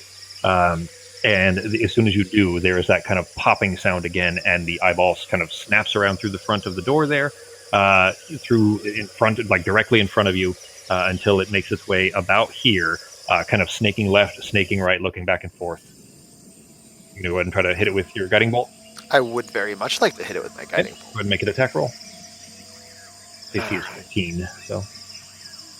Oh wait, I don't. That doesn't count for me. For anyone else, it would be a bad day, but it does not count for me. All right, let's do this one more time. Fucking A. Wait, why do Oh, did you have? Oh, sorry. You're still. Yeah, you targeted from his bardic from- inspiration earlier. Right, okay. There we go. Now you're not targeted. My bad. But I missed you, so All right. Nork and Artemis. try it one more time. You see this happening again? Just barely. Nork and Artemis, you guys see the eyeball snake its way around through the front of the, and Pogo lets out the light from inside the building just kind of flashes. You see through the doorway this flash of bright radiant light as the eyeball turns your direction, Pogo, and you release this. You realize, of course, looking at your hand, seeing your hands kind of throw out in front of you, you begin to fade into vision again, no longer invisible, as this explosion of radiant energy splashes in the eye, appearing to blind it. Go ahead and roll the damage on it. Oh, that's funny. So here, I'm gonna go ahead and give you the stats on it real quick, just so you can see it. Where am I looking? Discord? Yeah, I'll drop it in Discord for you. Here to do. You rolled a 15 to hit it, and you rolled 10 for the damage. Those are its stats. Ah! Suck a dick, eyeball! The eyeball bursts. There is a screaming sound from the basement down below, like a painful scream, and then afterwards there is a coming from the basement. The stalk collapses onto the floor. Doesn't retract. Still through the doorway, like somebody has a big hose, like a that kind of a hose through the doorway there. I'm gonna tell everyone on my Rocky Talkie. So that was connected to something in the basement. So maybe you guys can get in here and not fight the things in the trees quickly, perhaps. The things in the trees don't appear to react at all, except for kind of following you guys and watching you guys, and they constant slurping sounds. Apart from that, they don't appear to care that you guys are there. They don't appear to be reacting to the coral at all. Okay. I'll go in then. So while I'm waiting, I'm going to see if there's anything that looks valuable and just grab it, put it in my pockets. Okay, well, you already made your investigation check. Let me look back at what you got here. Wasn't great. It was not great, but you can still see quite a bit. That there's a lot there of small little items like little trinkets and things like that, and they're not really hidden as far as you don't see anything hidden, obviously, with that roll. But you do see an ivory comb that you feel like probably is decently expensive. You see a scarab that is encased in amber. Ooh. That looks like it's probably like you could probably sell it for a decent amount. So you grab those two things. Those discs look interesting. Those little they're gears, but those discs. You're not really sure if you could sell them, but they're certainly interesting. What is Artemis doing? Trying to stay away from the coral. Okay. To get in the house, you would have to step on it at least. It's in the doorway there. So nobody moved it out of the way permanently. Pogo just kind of slid it out of the way, and then as soon as he walked through, it kind of fell back into place like a curtain covering the doorway. So what do you guys do? What are Norok, Artemis, and Sarah doing? Does it cover the entire doorway? It's hanging like a bead curtain. There's a little bit of space. It's just not big enough for a person to slip through without touching it or moving it out of the way. By the way, I'm readying another guiding bolt at the stairs since I heard the laughing. Or no, vicious mockery. I'm readying vicious mockery at the stairs. Okay. I'm gonna talk so much shit. Take one of my daggers and just kind of try to move it out of the way and slip through. Okay. And when I see one of them, I'm just like, psst, look around the corner. I found some goodies on some shelves if you're interested. Sarah, in stepping in, you see that same painting that's actually right behind you on the wall of an elven man and his wife. You can't see the corpse of the man, but he's basically right on the other side of the shelf there. And if you were to look, Pogo already did, it would resemble the man of the painting, although the woman you don't see. In there, though, you see Pogo, as he's saying this and being very deft and concerned and super competent adventurer that he is, he's also stuffing shit in his pockets the entire time. Oh, she saw that? Okay. No. See if you see anything. Unless you were trying to be sneaky about it. Well, I thought I had time to get some stuff in with that before they came in, because I was doing that, and I was like, "Hey, come in here." I figured I had 10 seconds or something. Right, I was hoping I could do it I did. You said it at the same time, so I mean, she was already going in. That's fine. With one hand pointed at the thing, with a ready to cast a spell, and one hand pulling shit off the shelves. Yeah. I don't have a problem. I can stop whenever I want to. Yeah. I'll go see if there's anything interesting left. Go ahead and give me a perception check. And keep an eye on This the is stairs. my 5th time asking. What are Norok and Artemis doing? Are you literally just standing there? You're not gonna. I mean, Artemis is trying to keep away from the coral, but what are you guys doing? I'm going to Are do there the any same thing too. windows? Just try to walk through and move it over with my axe. Okay. If I can even fit through that door. You can fit, but you're gonna have to kind of go sideways a little bit, so you're spining your shoulders rather than going through, shoulder to shoulder. You're almost fill the entire doorway, which would be fine, except that the corals these kinds of vein-like corals are hanging in the way. You can kind of move them out of the way. You're trying not to cut them, though. You're just trying to push them out of the way. Yeah, well, actually, I'll try to whack them. I just didn't know if it was... I guess it would be, huh? Yeah, so I'll try to whack them without smashing the house up. See if I can just get them out of the way. For Artemis, too. So. Okay.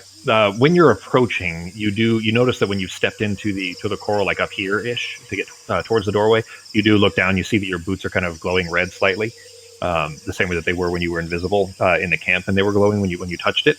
But are you trying to carefully cut, or are we talking a wide swath, like a hack, trying to cut them down? What do you do? But I guess specifically, what are you trying to do to get rid of them? A decent swing, but I'm not trying not to actually hit the house itself. Okay. Won't be knocking it over. It's not even something you really need to roll for, really, because I mean, you can make that kind of a swing accurate enough that you can hit your target within a 4-foot range of the width of the door, 3.5 feet, let's say.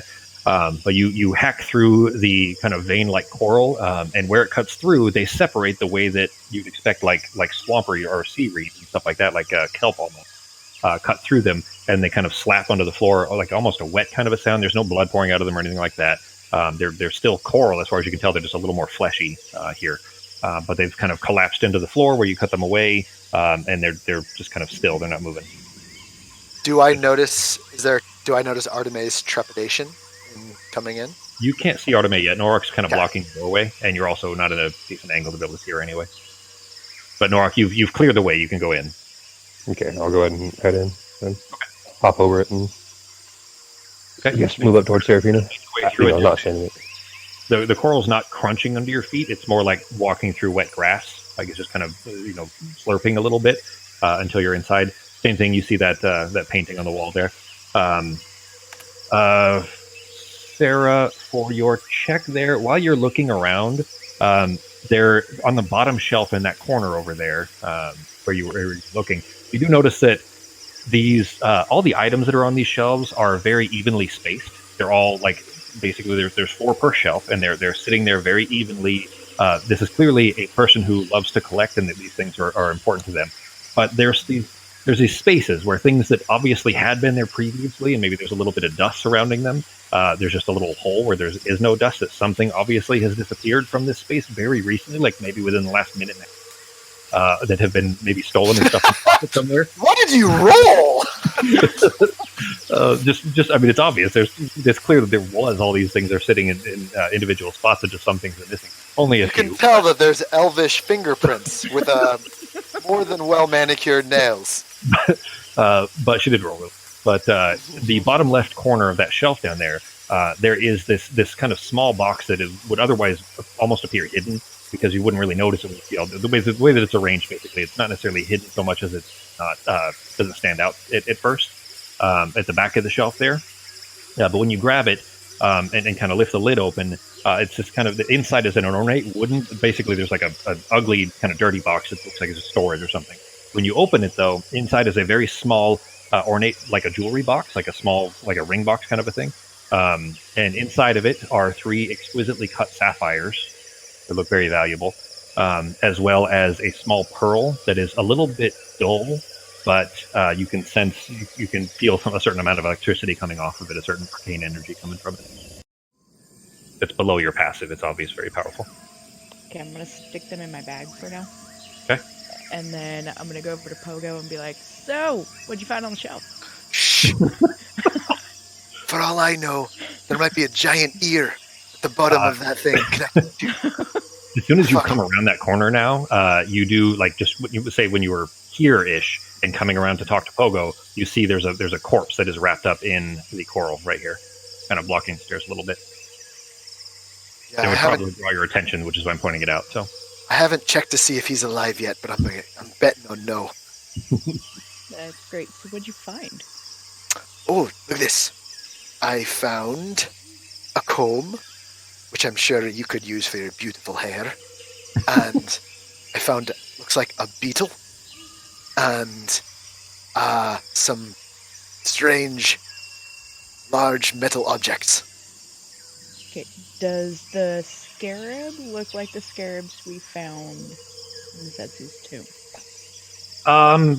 Probably a different species for sure. They don't look to be desert scarabs. They're probably from this island, you might guess.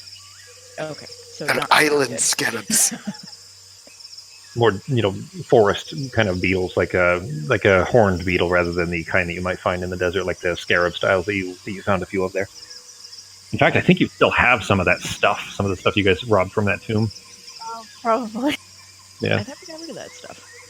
I remember you guys sold some in Al-Qadir, but I think you still have at least a couple of the like magic items. I think you still have like the Rod of Misetsu, unless you gave that to him. Did you give it to Misetsu? He only took the fang. Yeah, he took the fangs from you and that kind of stuff, but I don't think he took I don't think he knew necessarily that you had some of those other artifacts. Fox can check the bag. I'm not worried about it. Just as a reminder that you guys have those other magic items too. While you guys are having this conversation, though, in order near the doorway, Sarah, you'd be able to see her. What are you doing, Fox? Slowly gonna poke my way through. Okay. Trying to avoid touching it as much as possible. Norak very handily cut away most of the coral so that you can step in through that. You do have to step on a bunch of it, like the veiny-like coral, to get inside. Go ahead and give me perception check for Artemis.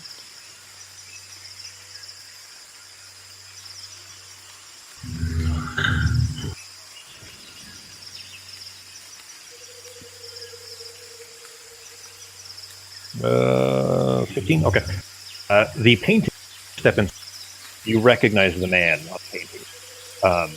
His name was Ramanath, or is Ramanath. Who you knew him in terms as a collector, and he ran a little shop inside in the town in Termos back before all the destruction. You used to stop by there to see him when you would travel through the area, because he always had one about interesting artifacts and their origins and stuff like that. But he's basically like a curio collector and seller, like you might see like an antique store. He basically ran that kind of thing. But obviously with valuable artifacts, and some more sentimental than valuable, but this is probably his collection. You've never been to, you have walked past his house but didn't realize this was his home. He obviously worked in the village, or in the town rather, but this is where he lived. You didn't know that he was married, but you guess that must be his wife in the painting. But specifically, you are, the whispers are very loud now that you're in this house. They're like echoing through the house. You guys can probably hear them in the background there. You guys hear that noise? Well, I did for a second. I turned it down because it was too loud, so I'll turn it back up a little bit. Yeah, But there it there's is. this kind of this like booming whisper that is very loud and very difficult to focus for Arteme, for this sound that is kind of constantly whispering. The rest of you can like just barely hear it, but it's very loud for her. Okay, I'm slowly gonna move back out of the house. Okay. It gets quieter when you're away from the coral. Okay, I'll still be here. Arteme. Pineapple. I'm sorry. Pineapple. Arteme. Are you okay? Sort of. I'm just gonna stay out here. You did not see the body, by the way. That shelf is pretty much solid. Basically, it's got a shelf with a There's... and you couldn't see through it, and Norak's kind of standing in front of it. So. Hey, Arteme, there's some area in here that doesn't have any coral if it's affecting you. You can go sit down, have a cup of tea. I'm really fine out here. Alright, just don't piss off those weird plant snakes? They very much resemble eels. They look like eels with teeth. They're actually called an eel hound. The D&D monster is called an eel hound. On the way out, we should definitely steal its babies. Steal its babies? Is that what you said? I want one of the eel hound babies. You guys saw at least, like, there's probably at least 6 or 8 that you saw, like, different movements, basically, meaning they'd have to be different creatures as far as their size appeared to be, from what Norak saw. Norak would estimate there's probably at least 6, maybe 8 amongst the bushes surrounding the house. Yeah, maybe we shouldn't take one of the babies. We'll just get you a dog. How about that? They probably wouldn't slurp so much. Yeah. Not drool quite so bad. The one Norak saw was like drooling a puddle. Yeah, we can just buy you a hound. They do that. Yeah, that's fair. Maybe I'll be able to buy one with all this bug amber money I'm going to get. So I've got an idea. I think, should we scout out down there? I can make myself invisible again and at least take a look. Well, I think we're gonna have to go down there, since that's where the coral goes. That's true. Do you I'm think? not sure we're gonna have Arteme with us. I mean, we can I'll always be up run. here. We can always run away. Artemis is fine outside. If that was one eyeball, maybe. I don't know. Maybe it's for the best, honestly. Squeakers agrees with me. The squeaks are the perfect atmosphere for this. All Turn right, off my Arteme. sound, we can have the squeaking be, as you said. Arteme, keep on defense, and we will let you know if you absolutely need to come down with our little Rocky Talkies. And Sure. if we have to run away, we'll let you know as well. Okay, what are you guys doing? Do you want me to start and take a look? Yeah, how tall is the coral at the top of the stairs?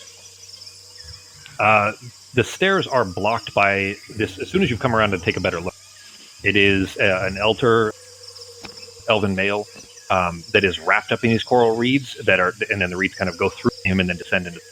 He's like halfway blocking the stairs. You're gonna have to move him basically to get down the stairs, and his mouth is kind of filled with these same pulp stalks.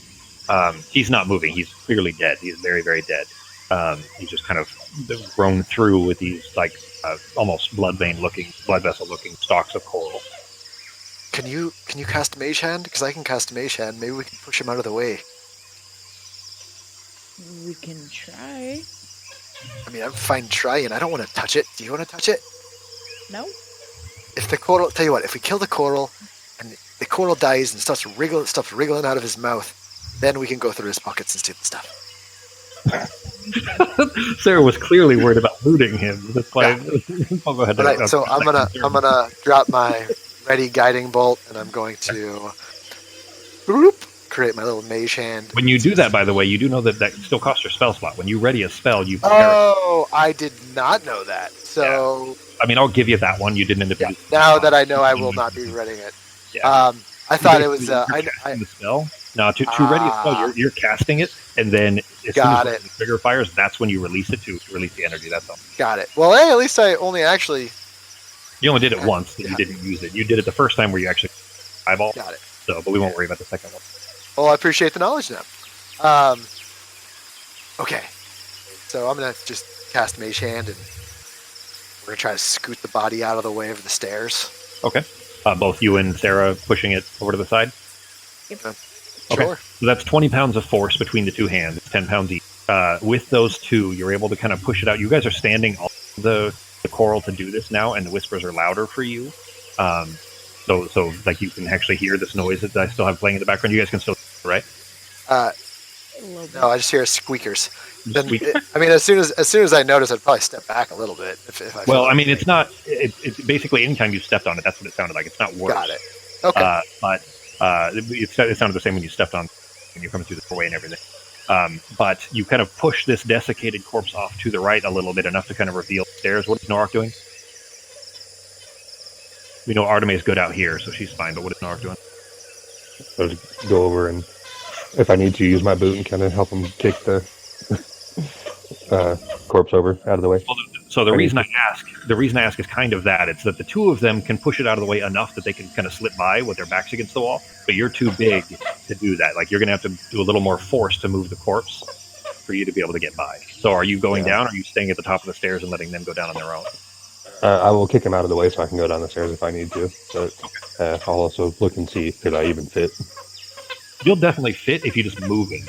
But it's basically like kind of cutting the coral that's holding him in place. It's like a webbing. It's like a spider web almost. It's holding him like standing upright almost in front of the like halfway over the stairs. So if you cut the coral away and just kind of push him, move him to the side, he's still just a body. It's very, very light.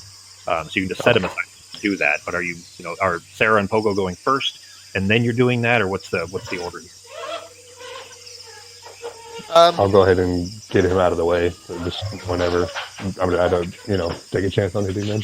And then I'll be ready to go down and just listen for and look down the stairs to watch them. Okay. Hey, I'll go down. If you want, I mean, I can go down first. I'm sneaky. All right. So go ahead. Where did he shove the body to? Well, if he's moving it, he'd be moving it to the right. It was only large because it was covered in the coral webs, but that's where the body would be sitting. But he just throws down the bookshelf and just tosses it outside the house. You're not hearing any. What's that? Is he what? Covered in coral? It's grown through him in a lot of places, but if Norak is cutting it away or breaking the coral, it comes away easily. It's not really any real amount of effort. It just breaks like wet, leaves would or branches, and you can just easily do that and move it. Nothing else happens. To be like, even when you cut it out of the doorway, it doesn't bleed or anything like that, and we react. You're not hearing any extra sounds coming from the basement apart from Pogo was the only one that heard it, but the laugh coming from the basement after the eyeball was popped.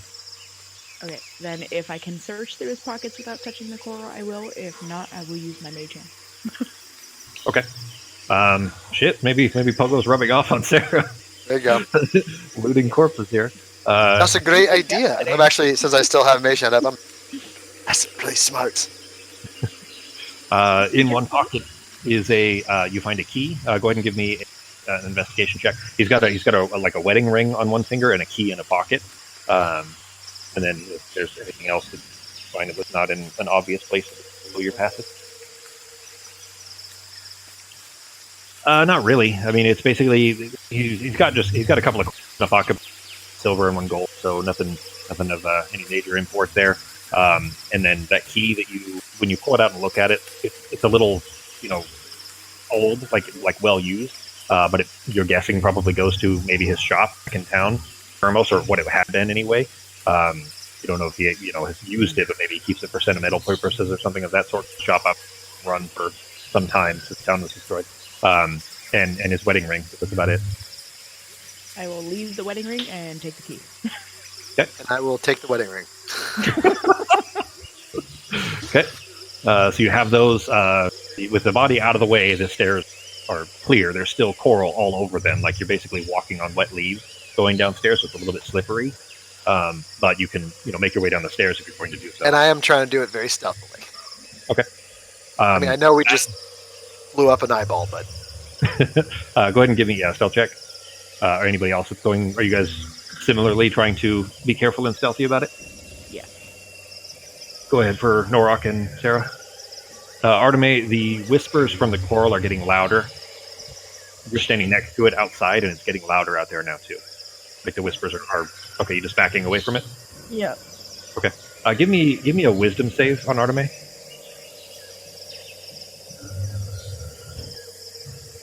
Oh, and actually, you have disadvantage on it. Roll that again, Fox, and it'll be the lesser of the two. Just because you're an elf. All right. Well, the DC was 16, Fox. So I guess I didn't need the disadvantage when I saw the first roll, but I was on the other page. I'm going to give you separate notes here in a minute, Fox. We're gonna go ahead and end here in just a minute. But as far as the rest of the group heading down the stairs lead down into a large chamber, like a rough carved out cellar, basically, with dirt and everything, kind of like our old basement bin in Harrisburg. Remember? Auburn, sorry, not Harrisburg. I don't know if he can hear you. Yeah, actually. Oh, God! Can you still hear me? Yeah. Okay. Yeah, I was talking about. Like dirt walls. Yeah, so basically like a carved out, but it's not finished. It's just dirt. It's just basically somebody took the space under their house and carved out all the dirt. And there's these kind of wooden planks at random intervals to shore up these kind of unfinished walls, and then these kind of haphazard posts for structural support. It's clear that this is a recent expansion into this cellar that was. The coral reeds lay out in all directions from the bottom of the stairs, and woven into them are the dried up remains of numerous animals, kind of the same way that the corpse of the man above that was in there. That you guys, you recognize that he was the man in the painting, so his name. Well, Arteme knows this, you guys don't, but anyways, the man that was there, kind of like that. These dried up remains of numerous, just from the surrounding area, and then they merge in two places, big fibrous masses. Along opposite walls of this cellar before they continue along to form this long hanging curtain, like the curtain that was in the doorway, except this is dense. They are long stalks that are dense enough that you can't see clearly what's behind them. But as soon as Pogo, Sarah, and Norok, you guys, as soon as you're at the bottom of the stairs enough to kind of see this curtain there, some kind of some light source behind the curtain is lit. Revealing this kind of living coral curtain behind, like a candle or something is behind it, and you see the silhouette of two kind of grotesque female forms, like kind of hunched over female forms, and then the whispering stops, and you hear the one voice coming from behind it, like an old female voice says, me sister, enough blood to see the spires again. And she sounds like ancient and a hacking female voice. And then the response from another female voice that says, yeah, there's blood enough for both of us even, she says, very excited. And then in front of you, not near the corals, but from the corals that are down on the ground in front of you, not at the curtain, a face-like shape kind of formed of these coral vines emerges from these reeds that are about 10 feet away from you. And it's blank and expressionless. But it turns vicious as it starts to hiss through these sharp teeth, and it's like a twig creature almost directly in front of you. And that is where we will pick up next week. Oh, yay! I got a wedding ring. Now I can just pretend Arteme, I'm married. You have like 2 minutes, Arteme? Yep. All right, then, guys, I'm going to pull Arteme down to the other channel to give her because something happened for her outside as well. Ooh! I'll see you guys. I'll see you guys next week. All right. All right. Let me check real quick. So next week, 14th. Everybody good for March 14th? Probably fine. I'll let you know if Yeah. for some reason I'm not. Cool. All right, guys. Then we will pick up there. I'm going to warn you guys. This is a boss fight that you guys are going into. You think? You think? Oh, if you weren't already aware, I just wanted to give you like a week to plan, maybe, because I had way more. I thought you guys would be past this by now. You guys just were very cautious moving. Moving plants, fucking white bulbous fungus things. Yeah. I was pretty confident they were just going to attack us. I'm not saying you shouldn't have been cautious. I'm just saying that now, since we're ending at a point where you guys have a week to plan now, you guys can kind of decipher, discover, think about, I guess, and best plans on. I already have an idea. I got a spell that'll use the Discord to kind of plan how you guys are going to do this. You guys are at the base of the stairs, and Artemis can still hear you, maybe over the Rocky Talkie. So, cool. All right, guys. I'll see you next week. All right, bye, everybody. Later. Bye, guys. Bye. All right, Fox, I'll pull you into the other channel real quick. Oh, well, they're all gone, so never mind. We can do it right here. They logged out quick enough. I wasn't sure if they were going to, so I was going to pull you down. So you, the whispers getting louder and louder are kind of tunneling in towards you. You almost feel like they're speaking to you directly. In fact, actually, I can turn that back on now that the whispers stopped for them because they were focused on you. Coming from the coral here, and you are entranced by this kind of constant barrage of these whispers trying to invade your mind there, and your vision begins to fade. Kind of blink for a second, shake your head, and open your eyes again. And when you do, as soon as you open your eyes, you are looking out at a totally different environment. You're not in the same place that you don't think that you are.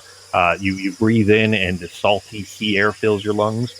You see a city full of these beautiful crimson-skinned, like red-skinned humanoids, like semi-aquatic humanoids, bipedal, with bright red skin, and it's set before you. There's just massive city that you're standing in the middle of, like you're standing in the courtyard or the central square of this city. These coral-tiled buildings gleam in the sun. There's a seabird that is calling down from a rooftop perch, like a gull. The citizens of this place, all the people surrounding you, look at you very curiously, like they're very confused, and they kind of stop and look at you like they don't know how you got here or what you're doing here. You look down at your hands, you don't look like them. You still look like yourself, in this case, currently as Pogo. But they're very confused at your presence. You sense that you're in a dream, that this isn't real at all, but it's still it's real enough that you can smell it, you can feel it, you can see it. Like all your senses are reacting. It just doesn't. You don't have the sense that it's real necessarily. But in the distance, past the horizon of the buildings, is a mass of these gargantuan tentacles and yellow eyes that surround this vision far off, way around you. And this feeling of dread kind of rises up, and you realize you're lost in this place. You're in the center of this town, but you don't know where you are, how you got here, how to get out. You know that the only escape would be to find the main gates. For some reason, you just know that in your mind you have to find the gate. Okay, so you're saying tentacles and yellow eyes? Yeah, tentacles and great yellow eyes, kind of resembling stock there, not resembling the red kind of slit eyes that you saw on the drawing that Nonway gave you. Okay, so this is something different. I will tell you, go ahead and give me, you didn't log out yet. Give me a, religion would probably be the closest, but that's not quite accurate. Let me see what your best, like the skill that you have the best position to roll in would be. Maybe nature, I guess. Go ahead and give me a nature check. That's not really it, but it would be something that you would be vaguely familiar with anyways. It is the tentacles in the eyes remind you of a creature known as Shug, which is would be an old god. It's a very old